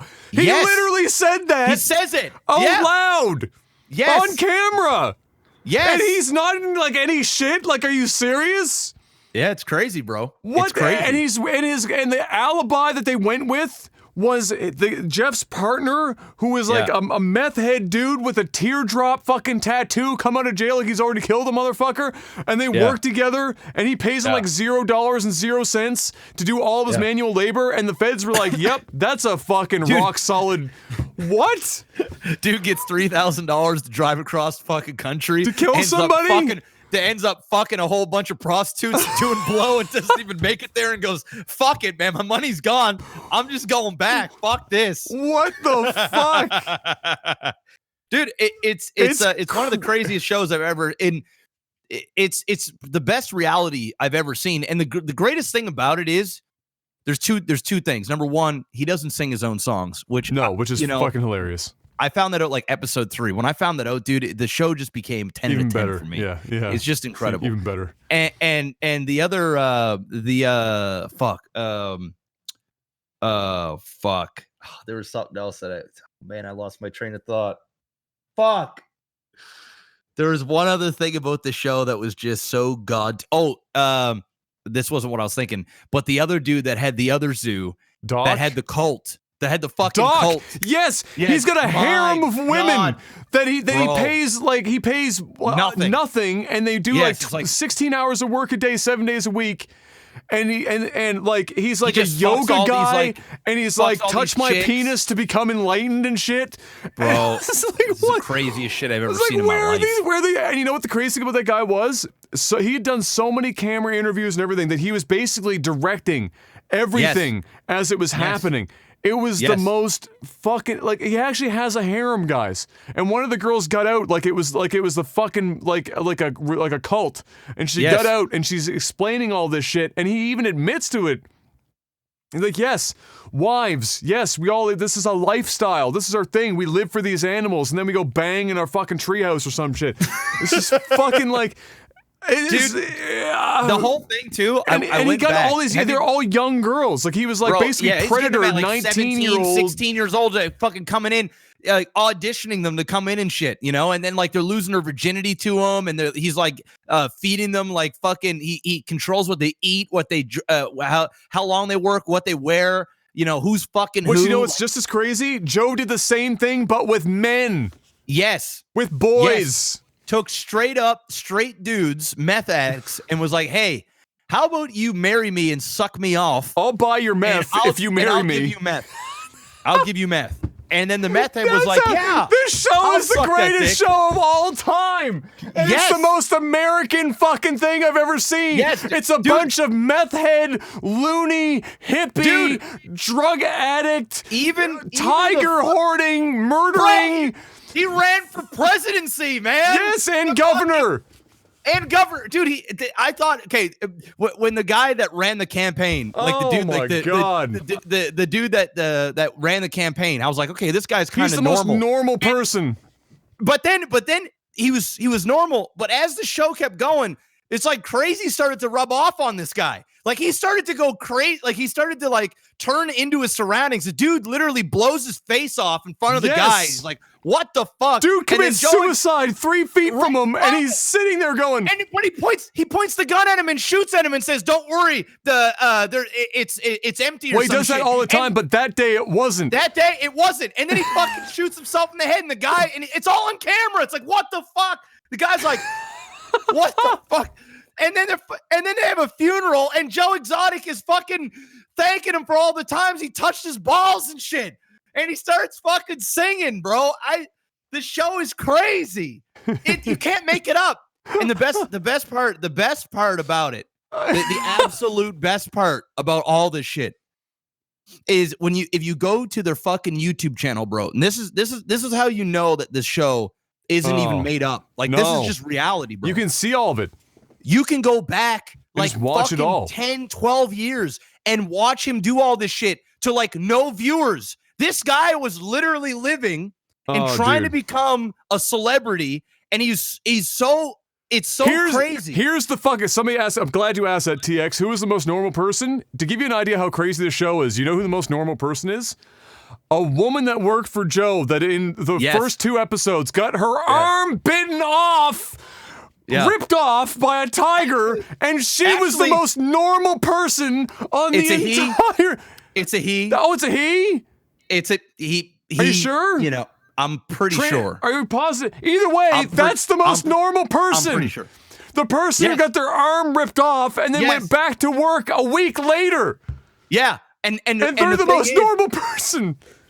Joe immediately, as soon as it happens, bro, it's my favorite thing ever. Walks into the room. And he goes, "I am not going to financially recover from this." And then he puts on a paramedic jacket. Yes. And then he walks out. And he's got a fucking paramedic jacket on. I'm like, dude, what the fuck? This thing is crazy. It's amazing. It's amazing. I got to watch it again, dude, because there's so much that happens. It's so much that goes on. I got to watch it again. Dude, there's so much that happens. Apparently, Hollywood is already doing a Carol Baskin thing. Already working on a movie. Oh, a movie. And the fuck, you know who's rumored to play Carol Baskin? Joe said he had 2 guys. He wants what's his face to play him. He mentioned 2 people. He mentioned the guy who played Joe Dirt, who should 100%. Oh, he's the guy. 100%. You know who's playing Carol Baskin? Is what's her face from SNL, and she's also in Ghostbusters, and she's the girl that's always like got the crazy face and stuff. I know who you mean. Yeah. I can't think of her name. So there's David Spade and David Spade. And I forget what the girl's name is. You know what also is crazy is that with the popularity of this show and all the stuff that show dug back up, and some that wasn't even presented, apparently they might be reinvestigating. They already opened the case. They opened the case. Reopened her case. And they're doing a show about Carol Baskin. And there's a new episode coming out in a couple days, apparently. Yes. There's a new episode coming out in like a couple days. Fucking what? They were filming it like 2 or 3 days ago. Wild, dude. Yeah, It's dude, the Netflix is cashing in. craziest. And this all happened during Corona. And so everybody's fucking watching the guy. Yeah, so Kate McKinnon, that's her name. She'd be perfect for the character. She might need to gain a few pounds, but she has the whole she's just got that crazy face. Tiger King's amazing. So it's an amazing show. It's crazy too because I hate basically everybody. But at the same time I'm like rooting for Joe to like get exonerated and fucking get out and then like be Joe so I can just watch a Joe reality show. I want to see Joe. I want to get him out of prison. I want to see him out of prison and I want to see him just I don't want him near any more fucking cats and shit. Get fuck away from the zoo. I just want to see Life of Joe. I just want to see Joe. Give me that guy. Give him a Twitch stream. You know, give me more Joe Exotic. All right. Cause that guy is just gold. Give him a podcast and just let me watch that every week. Dude, no joke, when you guys watch this, every person on that show has done and seen shit that you could make a movie around. Yes. We're talking almost every one of them has dealt drugs in no small amount or done some crazy murderous shit internationally at least once. There are dudes who are probably that Jeff guy probably has several drug lords looking for him to just slip up to kill him right now. He has done some, he's done some crazy shit. Yeah, dude. And they're all snitches, bro. They're all like ratting on each other. It's crazy. It's a fuck show, bro. It's like it's an absolute fuck show. That big dude at the end where it shows him on like the Sea-Doo and stuff. That fucking weirdo. That guy is a fucking snake, bro. Well, you know how much shit the feds have on him that he's doing this? He started just giving away info because he knew he was fucked, bro. He was so fucked. He was in the strip. He was doing all kinds of like drug deals and. That fucking Jeff guy was bringing tigers to fucking hotel rooms to get girls in there and shit, bro. It was They made a bus tour with tigers. Dude, him and his girlfriend are like swingers that would just do like bus tours with tigers to get other women to come like do 3 and 4 ways and like do coke and shit in fucking Las Vegas hotel rooms and shit. They just did an interview with that Jeff guy and he still got that hot redhead with him and they're talking about a baby and shit. Yeah, they're having a baby and they picked a nanny and she's like a part-time nanny and then she goes in and they all fuck together and stuff. Dude, this show is fucked. It's fucking wild. And this is real life. Like people are making this shit up. No. The craziest thing and the one guy that was doing the reality show. Yeah. Like and then Joe, my God. I guarantee you, bro, Joe burned it himself. Burned it all himself because his fucking lawyer, when they filmed it, the lawyer was like, you get what I'm saying. Yes. Which was a code word for go burn that building down right now. And he went and burned that immediately went and built that burning down. Yep. And then fucking did his whole acting spiel and cried and talked about the alligators. Bro, I bet you the alligators weren't even fucking in there. No. Probably fucking sold them all, shipped them off somewhere, Oh, yeah. burned that whole fucking thing down, did a big sympathy thing, made a bunch of money on the internet from a GoFundMe, rebuilt everything. He just didn't want that guy to have all the stuff. He lost control. Oh, dude. It's crazy.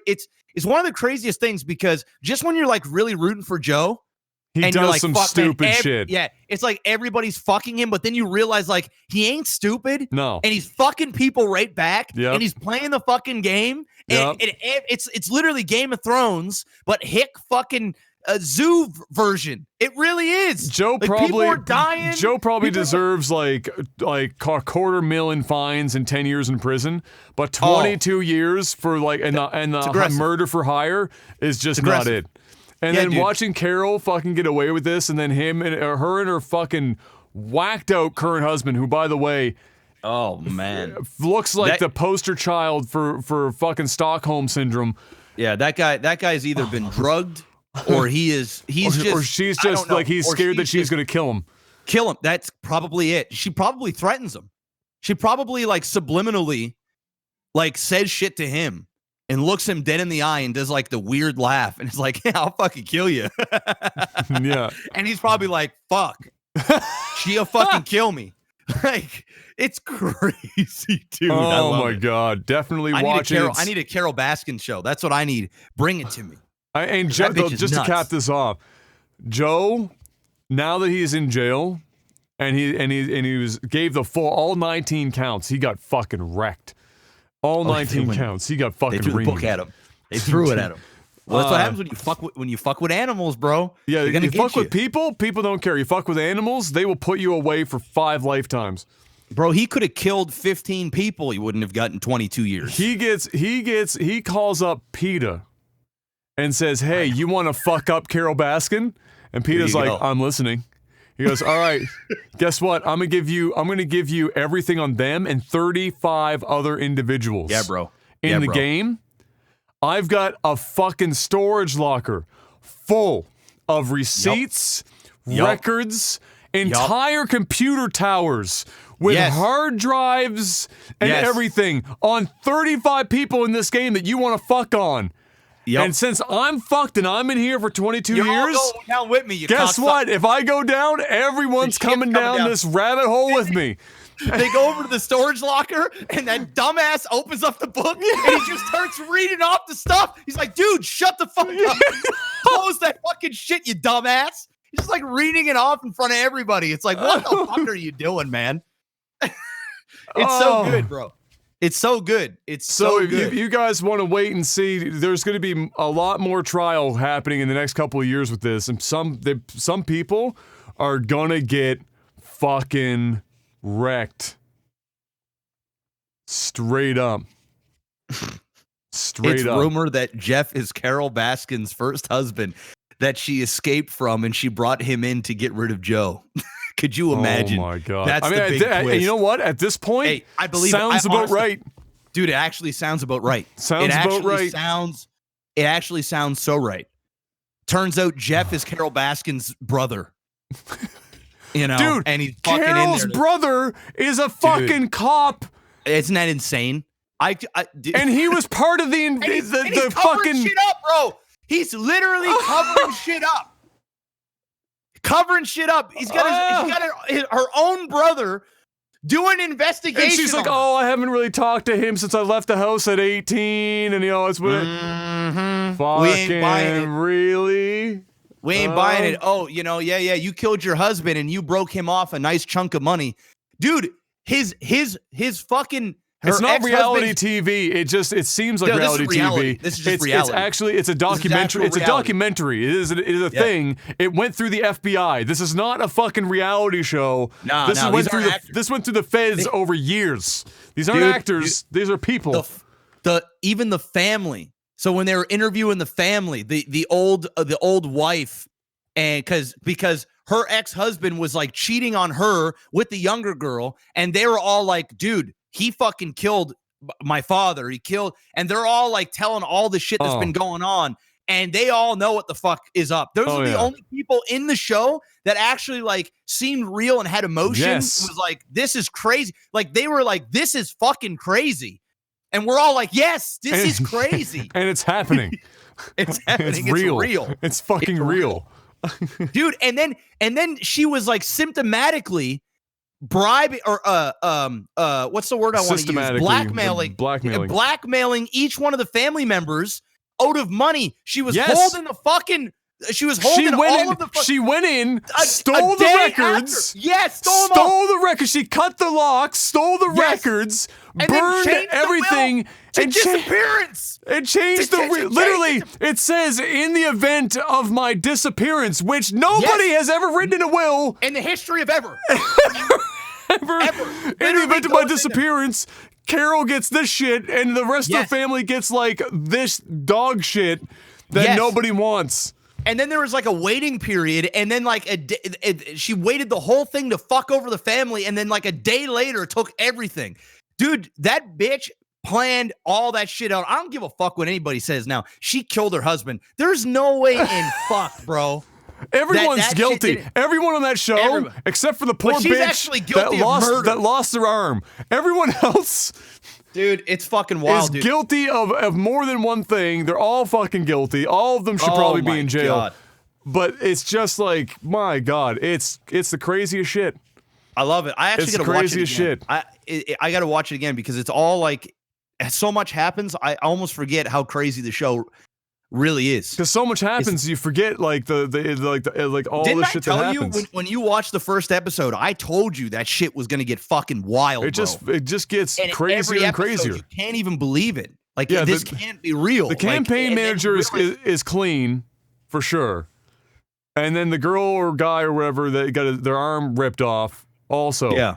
Everyone else, he was straight up a champion, like brainwashed as well. Like fuck, I don't know what Joe was doing with these people. I don't know if they're all drug addicts. Well, Joe is a pretty like he's pretty convincing. He's charismatic. He's convincing. Like, yeah, and he's so crazy that like he can talk and lie, and it's just not going to read like a lie all the time. Sometimes it's an obvious lie, but just oh my god, dude, that's amazing. 10 out of 10. It's the best thing I've seen on TV in a very long time. Oh, it's nuts, dude. And it's sad, it's scary, it's wild, it's I hate everybody, but at the same time, it's like the perfect clusterfuck of what the fuck that is just so entertaining and so ridiculous that you actually, I'm telling you, you could have the brightest minds in Hollywood. They could not come up with that story. They never have it. You can't do it. Like it's so insane, guys. If you haven't seen it, it's almost unbelievable, but it's so unbelievable that it's believable. Like it's actually insane how they fuck over everybody all the time. Yes. And they one up and fuck each other hard. And there's like psychological warfare, physical warfare, fucking financial warfare. And then you realize that it's a zoo and all the animals are being fucking tortured essentially. Yes. And then you've got these assholes like taking pictures with these animals and pretending everything. Dude, he was going to Walmart and buying up all the fucking old meat and then feeding it to the fucking animals and then feeding the fucking public with it, making fucking pepperoni pizza from old shit.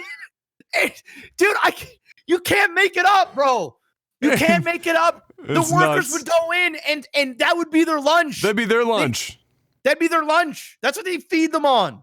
They'd have pizzas and you could see the different like weird toppings. Like you'd have pieces of hot dog and sausage and like beef on pizza. And it was like a pizzeria. A guy eating it like, this is the best pizza I've in the city. Oh my God, dude. It's amazing. I'd eat a slice. Give me a slice. I'm actually gonna pass. The full experience. Yeah, I watched them dump that meat off a truck. I don't want. They're like literally the guys are picking through like the raw, unwrapped meat and just be like, yeah, this is mine now, and then just like walking off and cooking it. He's like, yeah, I like my steak medium rare.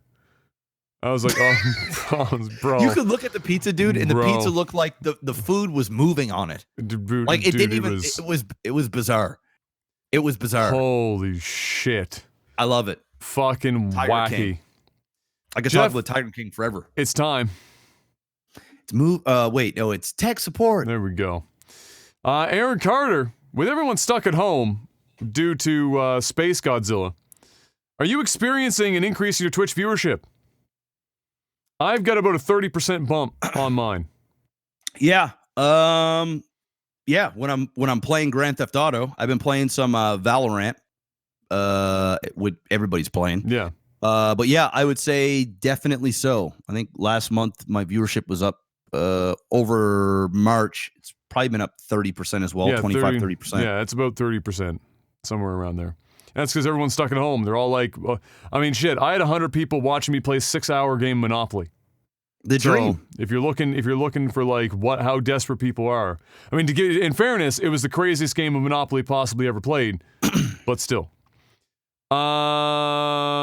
Let's see. Oh, Seth, with all of us in isolation for the foreseeable future and barbershops closed, will we finally see Adam take the one guard to his head? No, you will not. Because as soon as I trim mine buzz that short again, it'll look so bad coming back in that it'll have to stay buzzed, and I'm just not doing it. Well, not only that, man, you got to keep the hair while you have it. Exactly. You know what I'm saying? Don't ever shave that until you have to shave that. 100%. You know what I'm saying? And then when you shave that, you ain't going one guard. No, You just going bald, bro. I'm going bald. You rocking it. You got to Yeah. get a fat ass fucking beard, like just a fucking griddle beard. You gotta go the whole fucking way. Mm-hmm. Super Kami Guru, what's the best and worst movie released in the last 5 years? Interstellar. That was within the last 5, wasn't it? Or am I just like, is time just moving too quick? Ooh, it might be. It's be close. Let me look. It might be 2014. Interstellar. Yeah, 2014. Fuck. All right. So it's not. Well, Cats is the worst. So. Oh yeah, that's an easy one. That's an easy one. Best movie in the last 5 years. Fuck. It's a good question. Fuck, damn. Interstellar was my one out on that. Now I'm just fucking tripping. I'm trying to think because there's been a few movies that I've watched. I'm trying to remember. It's so hard for me to recall. No, not Endgame. Fuck that. Ooh, Joker was really good. Let me see if. I mean, Joker is in there, but I don't think it's Joker. I think there's probably one other that's.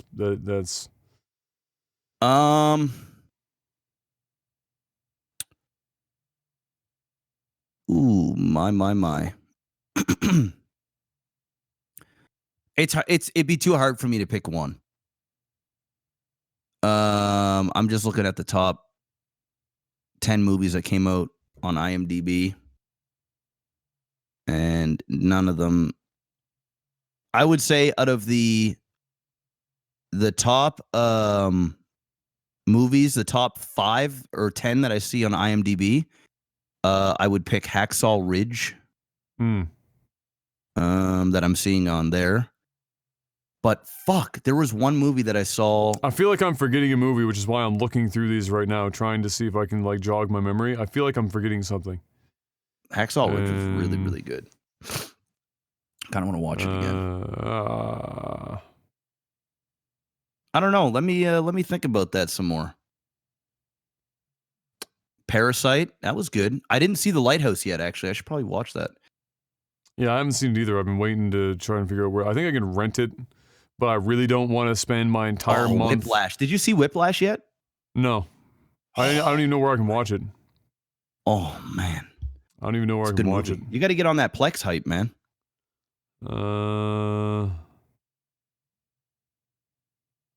Yeah, I don't know. Ooh, 1917. I can't say 1917 is like the best movie I've seen. It was good. It was really good on the big screen too. Fuck. That was an interesting movie because it was filmed all in one continuous shot. Even though it wasn't, they did. They filmed it to look like it was one continuous shot. But they did do some really long shots. Like I think the longest shot they had in there was like 8 or 9 minutes. That's fucking wild. Yeah, dude, it's a crazy movie. And what's awesome about that movie, I recommend it. Is it feels like you're in war because you're like when you're going through trenches and the way the camera follows and everything, it's actually intense as fuck. Like it was a really, really awesome movie experience. Fuck, I feel like I'm forgetting a movie and it is going to drive me. Yeah, I mean, wild. I in terms of like, I'd go with Infinity War for like the best Marvel movie I've seen ever. Besides, maybe I still love Winter Soldier. Civil War is great too, but definitely the last 5 years. All right, I'm almost done. Yeah, I don't know. I can't. It's so hard for me to say. Like, if you gave me genres instead of like just flat out movies, it makes things a lot easier for me to pick a favorite. But I always have a hard time picking my favorite movies of all time in general. Well, just there's so many because, like, genres and shit. It's kind of hard to Yeah. like. and I don't really have like a favorite movie. There's movies I've just really enjoyed that have like really stood out. Fuck. What movie am like? The annoying thing is I can't even like think of like a topic that it was or something to like try and jog my I don't memory. know. Let's move on to the next one. Maybe you'll think of it. Yeah. I mean, Joker's up there, but I don't think it's Joker. It's probably something else. Obviously Joker was really good, but I don't You think watch it's- I don't think it's Parasite? Joker. No. Again, I'm waiting to see it. I can Bro. rent it, but I refuse to spend my entire month of like Netflix or some other fucking cost to rent one movie from what I did. Dude, you No gotta- matter how good it You got to is. set up Plex, man. We got to get you on a Plex server No. because that's like right down your fucking alley too, bro. Oh, I know it is, and Subtitled, fucking like crazy shit. The movie's fucking crazy. 100% gonna watch it. I just waiting to not have to spend. That'll probably be your favorite movie. Yeah. That'll probably be your favorite movie. Probably. You really like Knives Out. I did like Knives Out. I wouldn't call it the best in the last 5 years, but it's certainly Dude, up there. Parasite might be it for you, dude. I'm telling you. I mean, there's a really good chance. Definitely that top would be 5 for me. Yeah. Definitely top 5.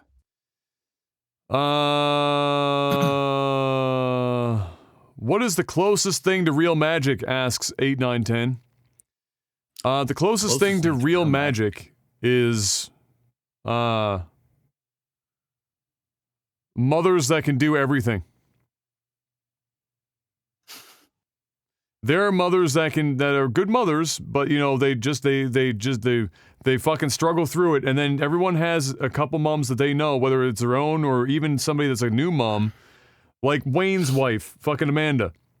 That's one of those women that can just fucking do everything, and it doesn't faze them. Like they have the same demeanor. The world could be on fire around them, which currently it is.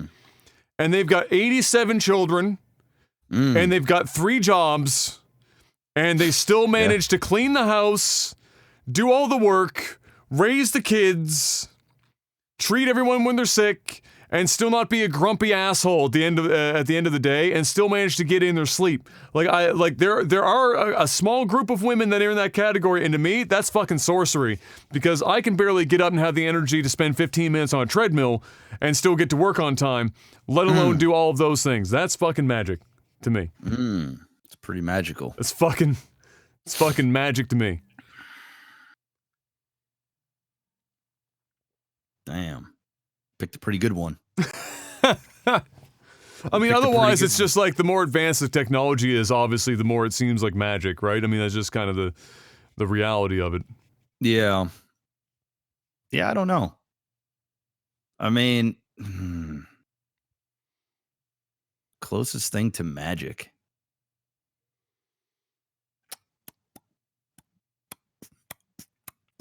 I don't know. I mean, when I think of anything like that happens in space and stuff, like some of the shit, like some documentaries and stuff I see, but then again, it's like, you know what's magic to me? the stuff that Fucking you black don't holes. Yeah, that shit's crazy. What the fuck is at the other side of a black hole? And the annoying part about that is we are likely never know the answer to that. And that's infuriating. Yeah, and I think that shit seems like magic to us because we don't understand it. But that's like the quote, the old quote, any sufficiently advanced technology is indistinguishable from magic. So like if you took a cell phone and you went back in time to 1970 and you were walking around with this shit, like, that's magic. You're a witch. Yes. You're like, what the fuck? Yes. Burn Exactly. you. Yeah. Die. Yeah. Yeah, black holes are crazy. Shit is wild. Fucking wild, bro.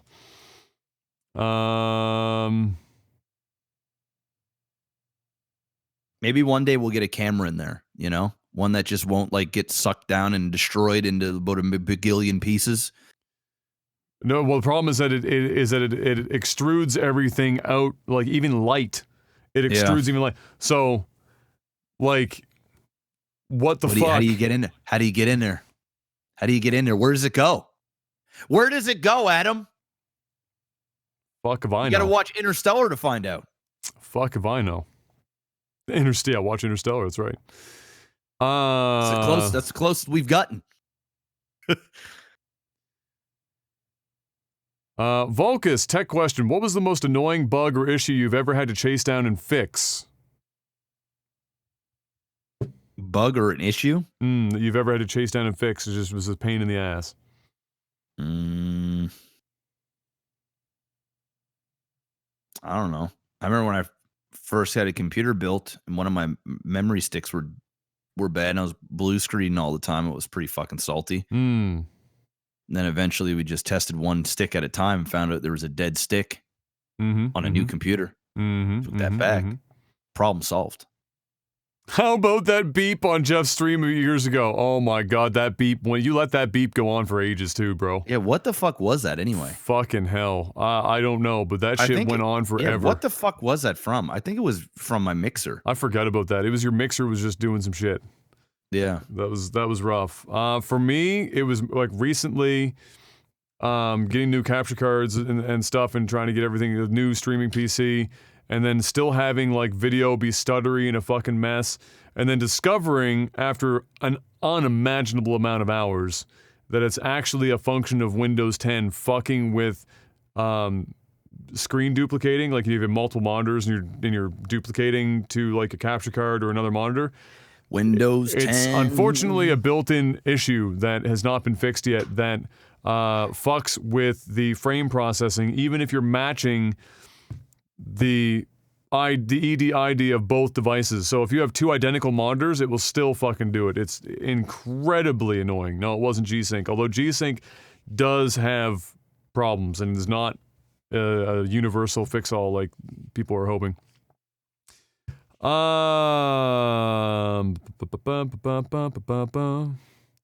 Wiggle Winnie says, so with current events, Disney is doing pretty bad right now. What do you think of the possibility or rumors of Apple considering buying out Disney? To elaborate, a movie YouTuber mentioned that Disney is still recovering from the purchase of Fox Studios and the launch of Disney Plus, as reports stated that Disney Plus was not going to be profitable until 3 years down the road.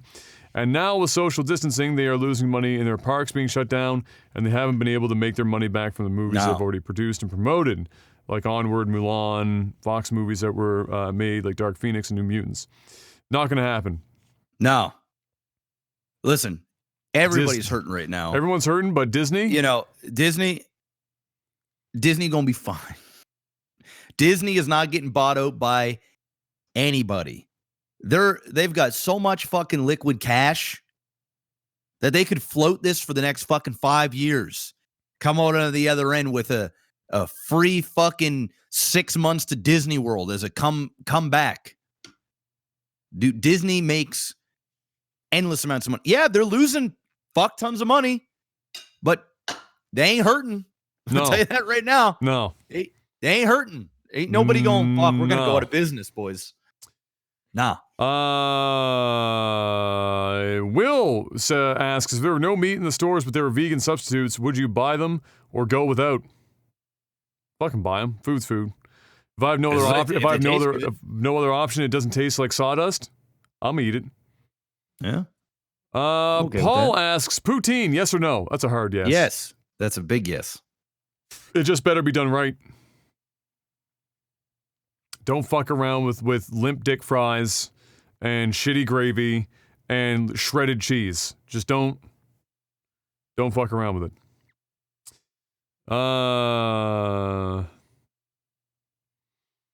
James says, I want to play a game. Okay, there's Saul. There is no toilet paper left. You're out of coffee filters, hand towels, and moisturized butt wipes. What is your last resort for that number 2? What do you mean, like to wipe? Yeah. Get in the shower and just wash that out. I have wall jets, and I spread my ass cheeks, and I put it so on my shower, there's on a dial, there's like 5 different settings. Yep.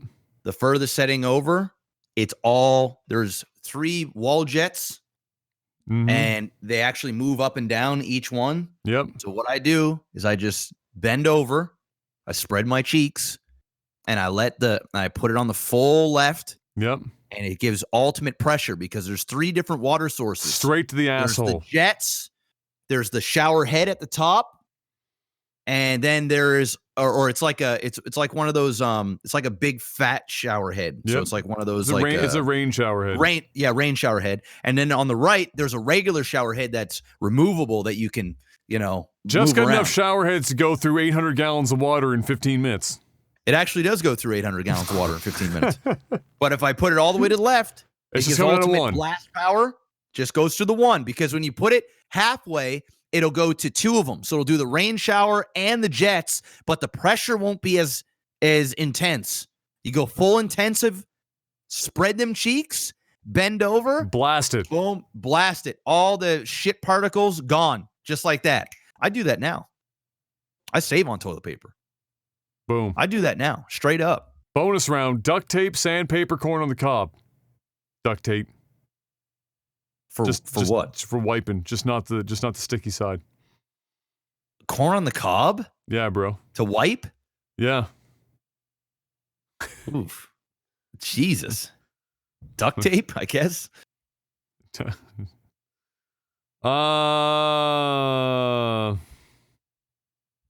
Luz Caboose says he just finished Tiger King. If you could have any animal, living or extinct, as a pet with a magical guarantee that it wouldn't hurt anyone outside of maybe home protection, what would it be? Monkey. What kind of monkey are we talking about here? It's Like one of those broad- like smaller like the Jim Carrey monkey, in in Ace Ventura. Yeah. Like one of those like the little guy in the show has that he shares all of his food with. Exactly. Okay. One of those. Okay.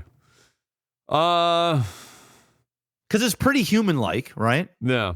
So like, you could teach it things. You can hang out with it. It's going to be a good pet. It might be a little mischievous and stuff, but other than that, it's practical. It isn't going to kill anybody. Just seems like a good time. I'm going with a gray wolf. Fucking wolf? Yeah, bro. Just buy a husky.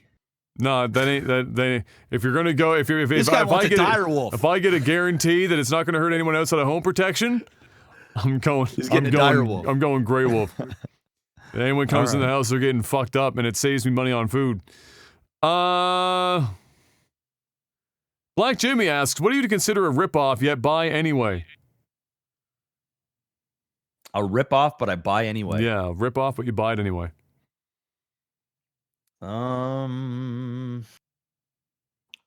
Probably the best that I do that I'm gonna go with grocery store sushi.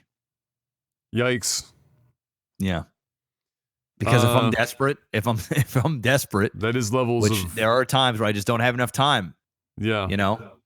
So I sometimes I buy it. I would say like once a week, once every couple of weeks. I haven't done it now. I haven't had sushi in like fucking like 6 weeks. It's insane. But I would say that would probably be mine. Is that because it's almost the same price as going to the fucking restaurant and getting all you can eat. It's horrible, but sometimes you don't get that time. It's a ripoff, and you don't even get to eat all of it. Like it's not even all you can eat. It's a little tray. Wolf that down in 2 minutes. I'm still hungry. For me, basically any mid-tier or lower food establishment, from Boston Pizza level and down, is all ripoff. I can make all of that food. Garbage. I can make all that food at home. I need to start at Moxie's and higher before I feel like I'm getting my money's worth when I go out for food. Everything sub Boston Pizza level. Dude, Kale and I, we the last time we went out for dinner together, we went to Moxie's, and it was actual fire. Moxie's is good. But the 3 times I went before that, it was disappointing every time. Oh, really? They had changed they had changed their calamari to like a different type, and then so many people complained that they ended up going back to their old stuff. Oh, wow. So it was like the perfect storm. We went out there. Mom was babysitting. We went out. We had $100 gift card from Christmas. We're like, all right, we're gonna rack this up, and we had the right drinks, had the calamari, we got steak. It was all good. I was like, damn, this was good. What's higher So than I fucks with- What's higher than Moxie's? I mean, a lot of shit. A lot of stuff. Is higher than Moxie's, but Moxie's, like we talked about ages ago on the podcast, that's your sweet spot. Yeah. That's you can spend more money, but the satisfaction you're going to get above a Moxie's for how much money you're going to spend Yeah. is not great. My favorite place to eat that is high end but not stupid is Ryan Duffy's. That's my favorite place to eat for a steak and lobster. It's quiet, it's downtown, it's high end, but it's not like $400 bill, for two people to go eat and you're getting a couple drinks and stuff. It's, high 100s to like low 200s. And that, that's like an anniversary type date, Yeah, it's a once a Do year that, like, trip. once a year, maybe twice a year, something really special, celebration or something. But that's my spot. How do you stay, this comes from Otto, how do you stay motivated to keep on that grind when there is something else you want to do or need to do? Two things. Bills, and I have to feel like I've accomplished something. It's keeping me sane. It's accomplishing a goal of some kind. So it's the fact that if I don't, I can't pay my bills. And it's also, if I don't, I'm going to lose my mind at the end of the day. Yeah. For me, well, I'm a workaholic, so I just don't like not working. So that makes it a little easier, but there are times where I'm just over it. I would say like the biggest thing that has helped me out, and I don't suggest everybody do this, but the number one thing that I've done that kept me grinding all these years and as hard as I have is always when I hit a level, I jump off the pier and I force myself. It's flight or fight. You know what I mean? So like, for example, buying a new house, if I would have stayed at my old house, I don't know. I don't know if I'd be going the way I'm going today, because when I like up the bar and I force myself to like have to work hard for the next 2 to 3 years,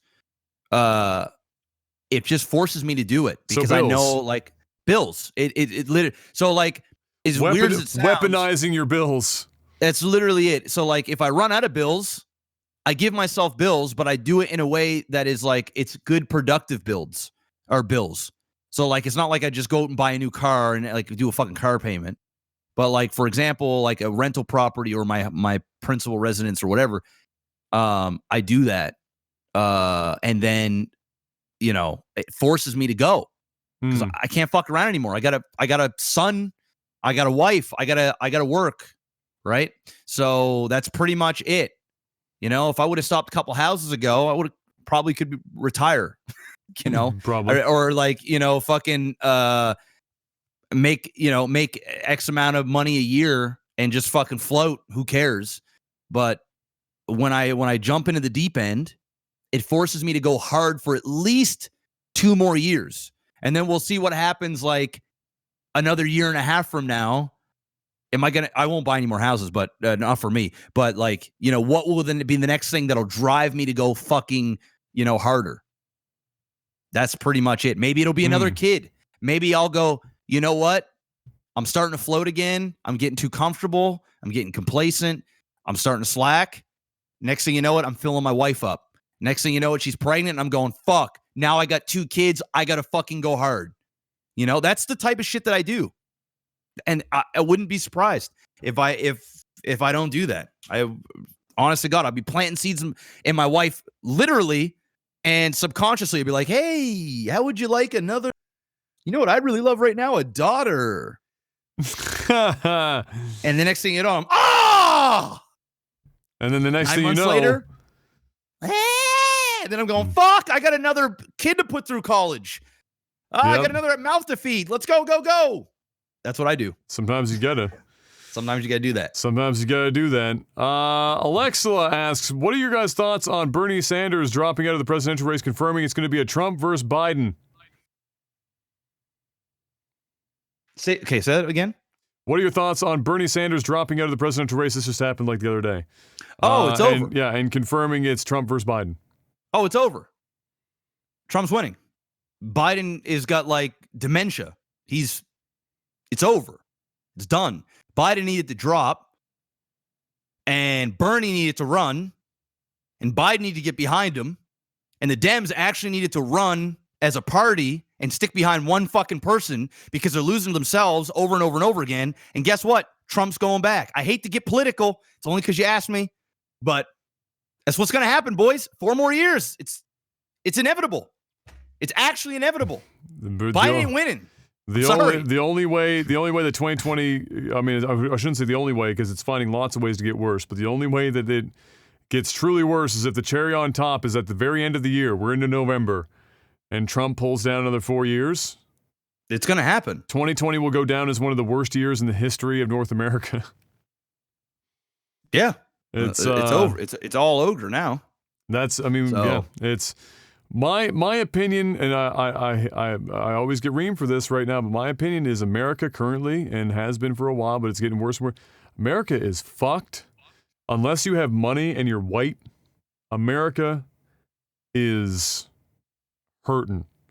And I ain't fucking around when I say that the shit is like somebody took a third world country and then you know what I'm gonna get a lot of shit for this. Fuck it, whatever. Oh my god, here we go. No, it's not long, it's an analogy. It's not a long rant, it's just an analogy. You know, in North Korea when they like tour people through North Korea. And they're like, hey, look at all of our factories, and they'll bring you to a factory, and then inside it's like a factory of like conveyor belts and shit, and it looks like there's work being done, and you're like, you know, it's given the view of actual like progress happening in North Korea. It was a working factory. But then if you stop for 3 seconds, you look at the conveyor belt, you realize that it's only 5 items that are currently going around in a circle on a conveyor belt, and nothing is actually being done, and it's just there as a facade. America is a third world country posing as a first world country under the facade of about 5 fucking people in the entire country, and everyone else is getting the long dick in every other conceivable way. But being very thoroughly and I shouldn't say everyone, I'm going to paint everyone with the same brush, but enough people are being convinced that they're still in the greatest country on earth and that they're the freest people on earth with the most opportunity on earth. And that's America right now, and this presidency, and especially this situation we're in right now with Space Godzilla, is just putting a giant magnifying, the giant magnifying glass right on top of that, and everyone can see it in all of its detail now. That macro lens is out strong. And that's what we're witnessing in America right now. And if he takes down another 4 years, bro, God help us all. Not just America, but we're the big trading partner. I don't even want to have to, as Canadian, I don't even want to have to deal with our next prime minister having to deal with another 4 years of fucking Donald Trump. I just don't even want to have it.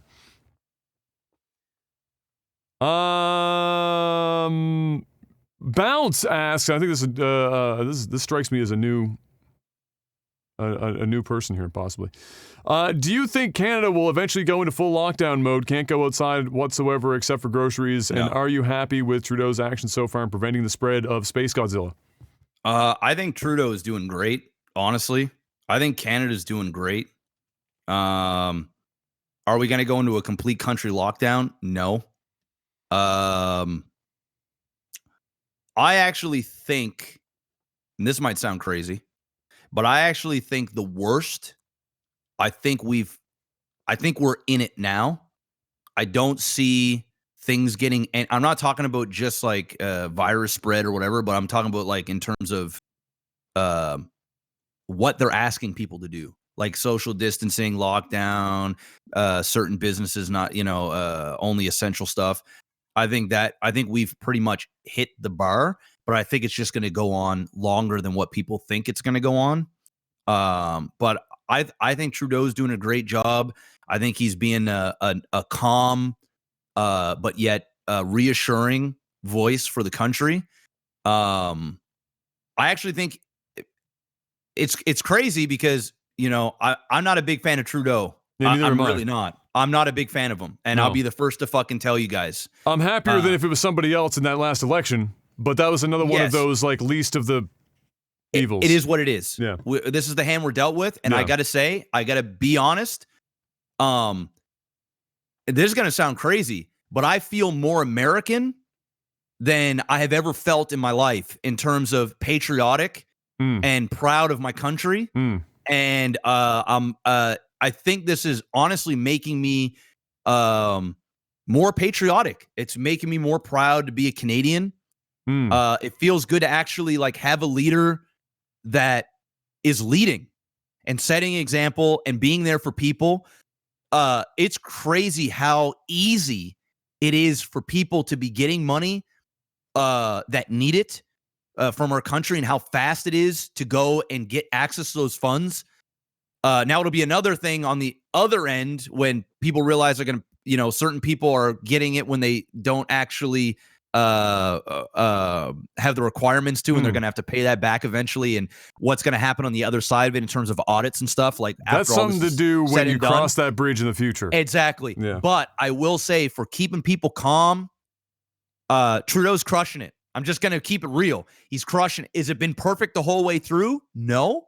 But man, since we're in the thick of it, I can't say I give it like an A.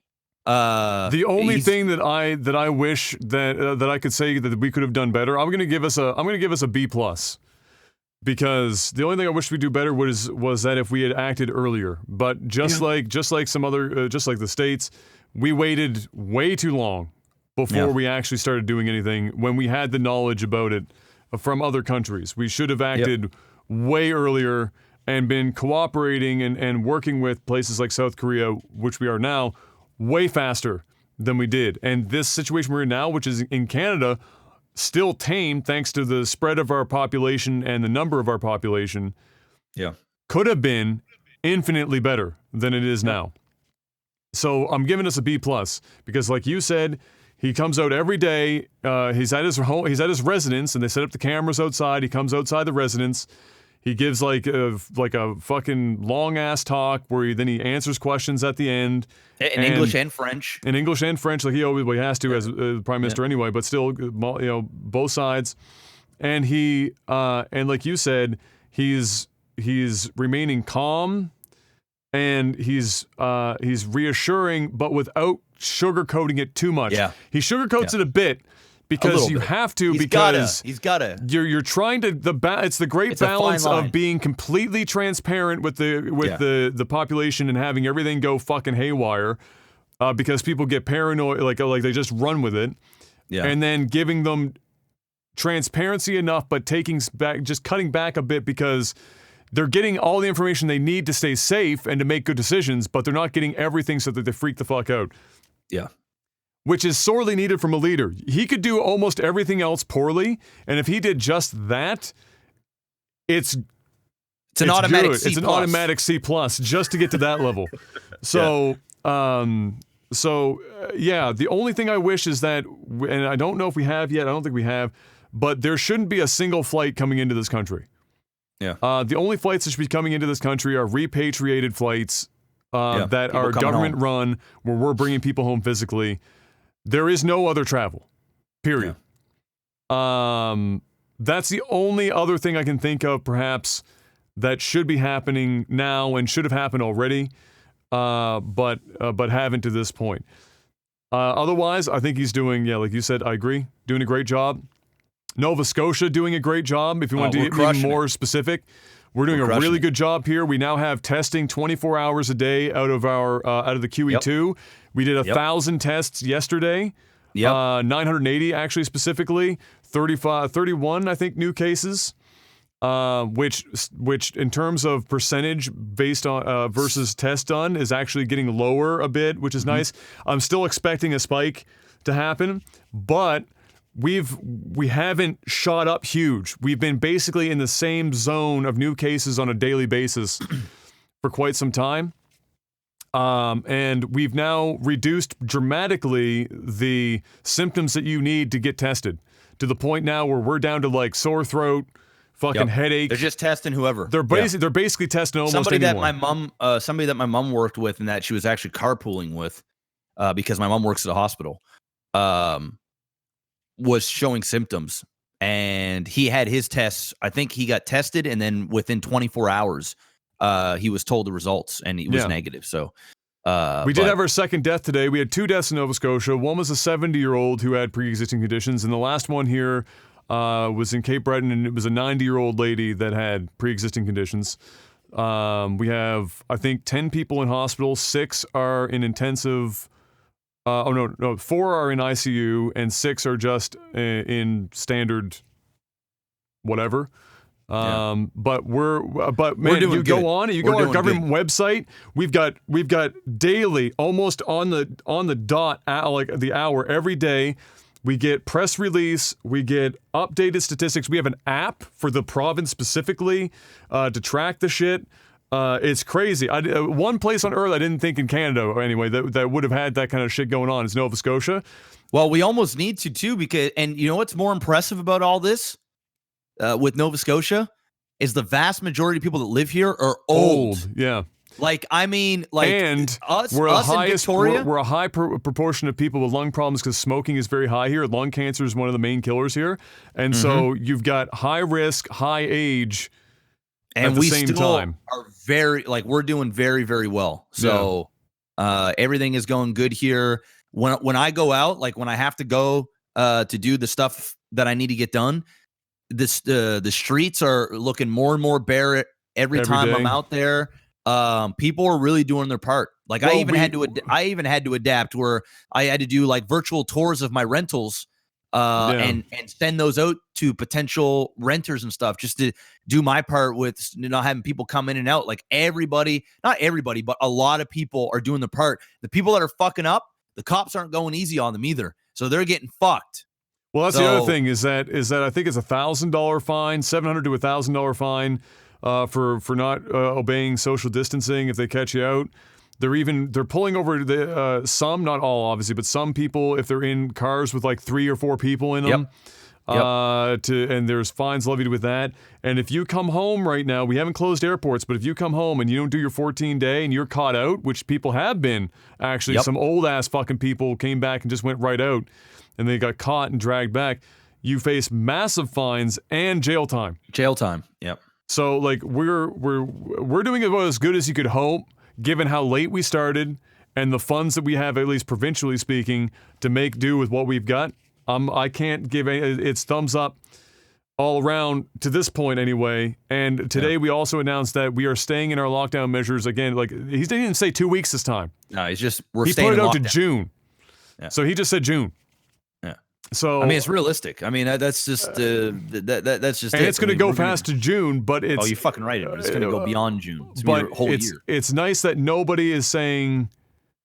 And it was funny. Nobody's saying we'll be okay for Easter. Our premier was joking.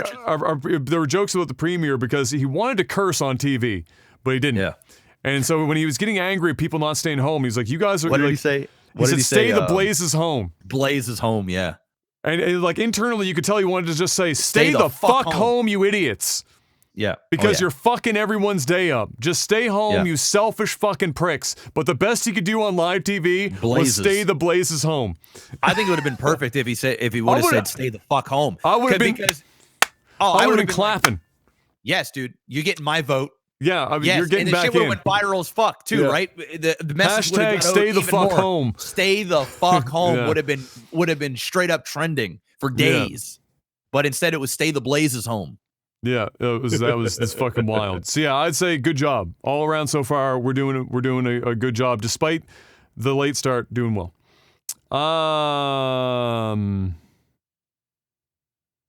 Almost done here. Oh, Mr. Meogs has a question here. All right. Said, what is the most thoughtful gift you've ever received? What is the best gift you've ever given? He's putting in brackets, other than Kayla's car. Oh, no, I wasn't even going to say that. Best gift I ever given. Don't say the fucking dildo. My penis mold. Oh, for fuck's sakes. when I molded my own penis, signed one of those mold it yourself dildos and gave it to a coworker. It's a Secret Santa gift, which would totally be sexual harassment in 2020. That's but it. Back in 2010 or 2009, whenever it was nothing but jokes. That's definitely nobody had their panties in a bunch. No. That's the best gift I've ever given. And you know what? I bet you that gift is still given even today. What's the most thoughtful gift you've ever received? Man, that's I don't know. The most thoughtful gift I've ever received.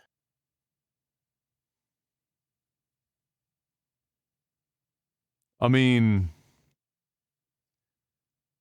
I'd say it was probably my grandmother, the one who lives with me, sold me her car for $1. So that I had a vehicle to go to and from university, and when I moved out of the house, I had a car to do that with, so I didn't have to rely on my parents' vehicle. Is probably that, and then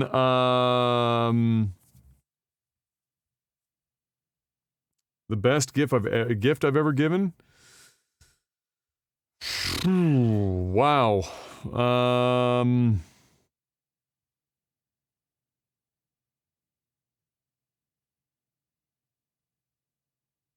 I don't know what the most, like, I'm trying to think of the most thoughtful gift I've ever ever received.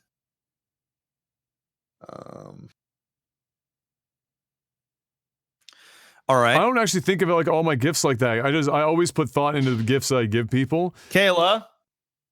Oh my, you can ask her. You can ask. She's gonna say the car. I'm gonna ask her. No. Or she'll say What is the most thoughtful? We got a question. What is the most thoughtful gift I have ever received? Me. That you have ever received? Yeah. From me?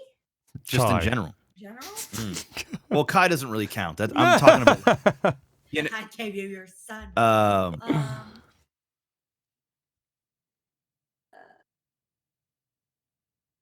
would say I in terms of what Kayla's given me, the gift.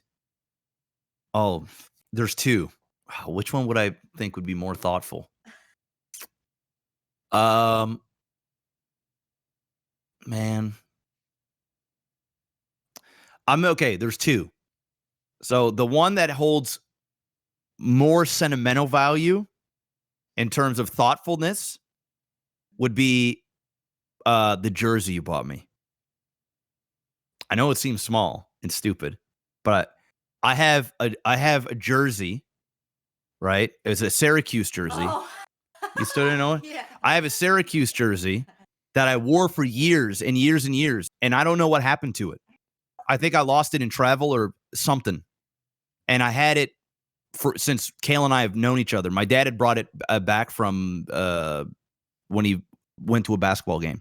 It's an Anthony Syracuse jersey.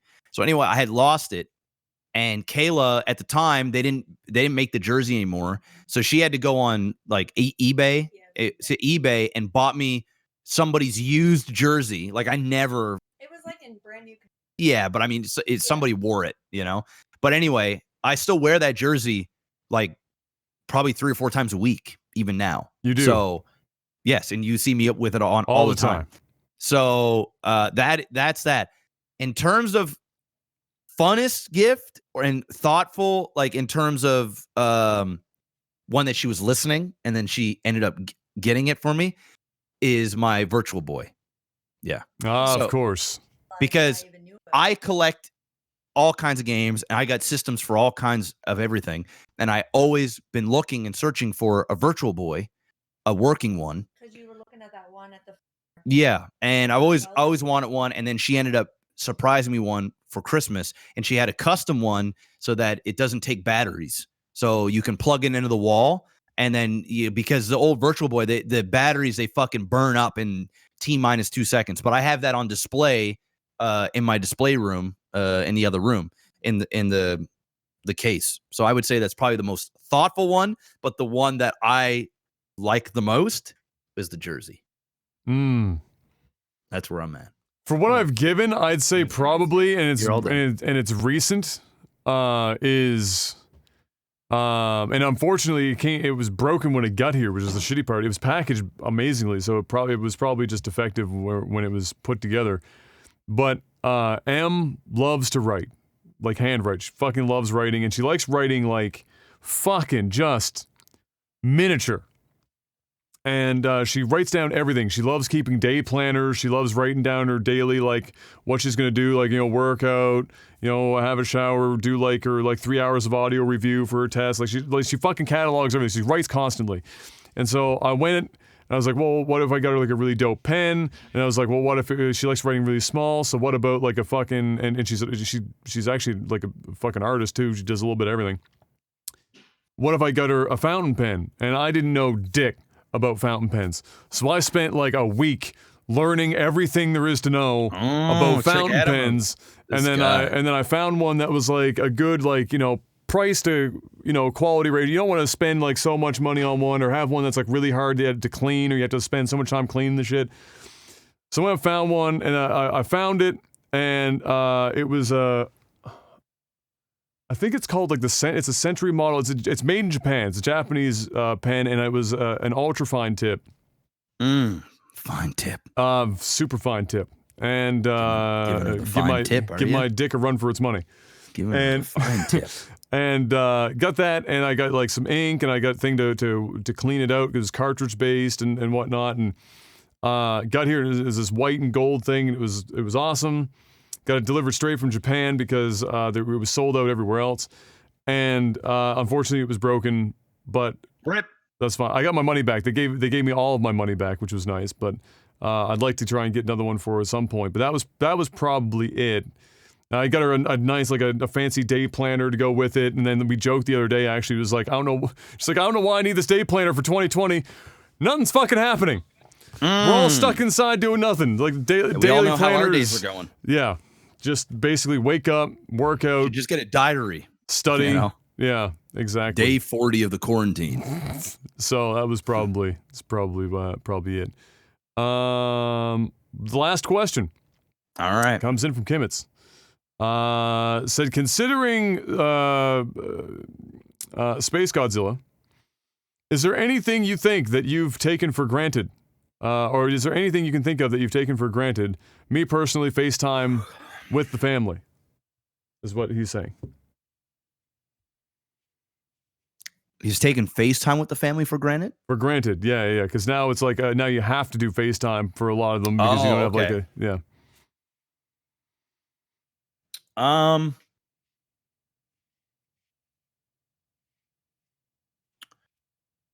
I think, geez.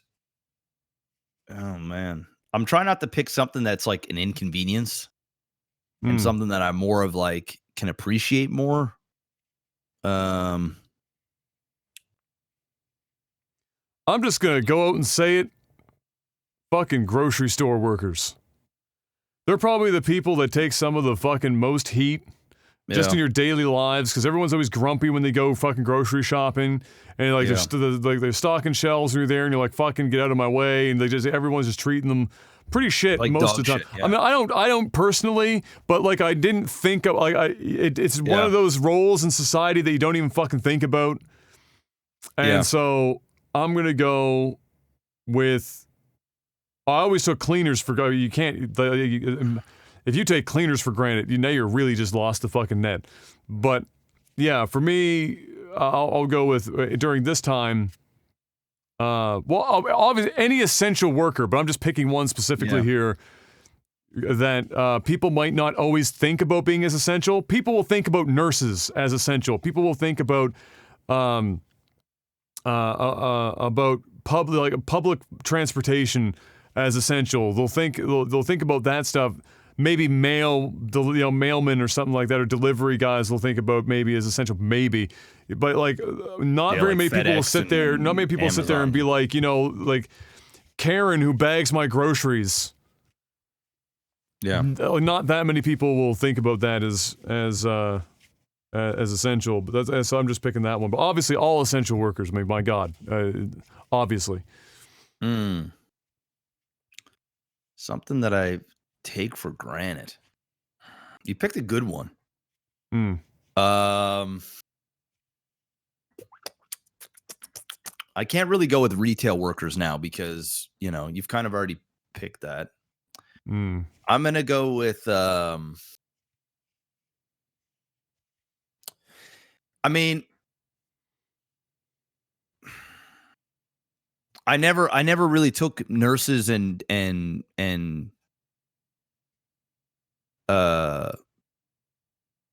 people that take care of people for granted. So cuz my wife did hard. that for it's yeah, Kind of hard to do. Like you have to be a special kind of fucking stupid. Yeah. Yeah, you just kind of appreciate that that sort of stuff. Yeah. Man, it's tough. Stuff that I've taken for granted. He said FaceTime. I'm gonna. I'm just gonna like just my freedom. Hmm. Just like the ability to just get in my car, drive, and get a coffee or stop at my favorite sushi bar, or the stuff that you just don't think about. Theaters I can do without. Like I've gone, like movies are movies. I can experience that at home, so that's not really a big deal. But I'm just gonna go. I'm just gonna go with just going out and sitting down and enjoying a meal. I guess I kind of took that for granted. Do you know what's something else happening right now that a lot of parents didn't until now? Teachers. Yeah, but I always got mad respect for teachers anyway. So there's a lot of people right now that have their kids at home. That is true. That I didn't think of that. Yeah. Newfound respect for teachers. For what teachers go through. Because if they're homeschooling their kids right now and they didn't think teachers were doing all that much and they thought they were just dicking around. Yeah. You know what? I got one. I got one. Daycares. Yeah. Daycares. Yeah. Because it's not even just the fact that now teachers, they're taking all the kids, but one of my tenants is a daycare, and they can't even have kids over anymore. No. Right? And so all those parents that are still able to work, they have to be home and work from home, or one of the parents, if there's two of them at home, one of them's got to stay by and do that stuff. And you don't really ever hear about daycare workers. You don't ever really unless you're talking about how expensive they are. Exactly. But now you know why they cost. You know what I'm saying? Because they're dealing with your fucking kid all day. Exactly. Exactly. But there's tons, like Miyagi says, garbage men, sanitation workers like janitors, cleaning crews. Yeah, there's a lot of people that operate in the back end of society that because they're kind of like in the background, it's like out of sight, out of mind. Yeah, kind of thing. And it's not that I don't think people don't appreciate sanitation workers or garbage workers, etc. It's just that until something like this happens, and then the realization of what would happen if they weren't there kicks in. Now it's no longer out of sight, out of mind, right? Yeah. There's any infrastructure person, stuff like that. What I will say that I hope, or what I would have hoped would have happened by now and still hasn't managed to happen, is that literally anyone that the government or anyone is mandating or stating to be essential should be getting bonus and a half. They should be the first people getting tested if necessary. They should be getting massive increase, not just $1 or $2. They should be getting much more money during these times. Do I think that a grocery store worker needs to earn $30 an hour after this crisis is over? No. I just don't. And that might make me an asshole. Should they get paid more in a lot of places in North America?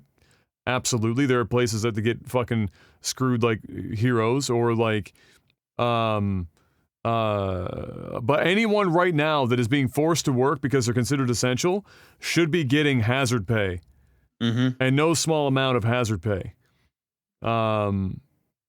and they should be getting taken care of. All medical, if you're in the States, for example, like in Canada, obviously all medical is covered anyway here because we're not fucking crazy. But in the States, all medical is paid. They pay $0.00 if they're an essential worker. And not in the sense that they pay for it up front and then get the money back later. They just don't pay. If they have any medical anything happening right now, all that shit's covered. Because if you're going to tell them that they are so essential that if they are removed from the great cog of the economy right now, that everything's going to collapse, then you fucking treat them that way, and you make sure that they're taken care of. That's simple. I agree. Yeah, I agree on that. That's simple. And that's going to be it for the Technical Alpha Podcast, Jeff. It's another week. Show. That's another week in the bag. We try and keep these bad boys going for you guys at home so that you can have a little entertainment, even though you don't have to drive to work. At least most of you don't have to drive to work anymore, but keep you guys entertained. Hopefully you're enjoying yourselves. Patreon.com/LagTV. If you are still working and you have disposable income somehow and you want to help us out, that's the place to do it. Hit the like button, of course, always helps, and engaging with our content with comments and otherwise, spreading the word about the podcast. Be like, hey, everyone's at home. You bored? You like games? You like movies? You like two crazy dudes talking about shit? Here you go. Hook them up. Let them know about the podcast. Spread the word. That helps us just as much as well. Thank you guys so much. We do appreciate it. We will see you guys next week for another Technical Alpha podcast. And until then, peace.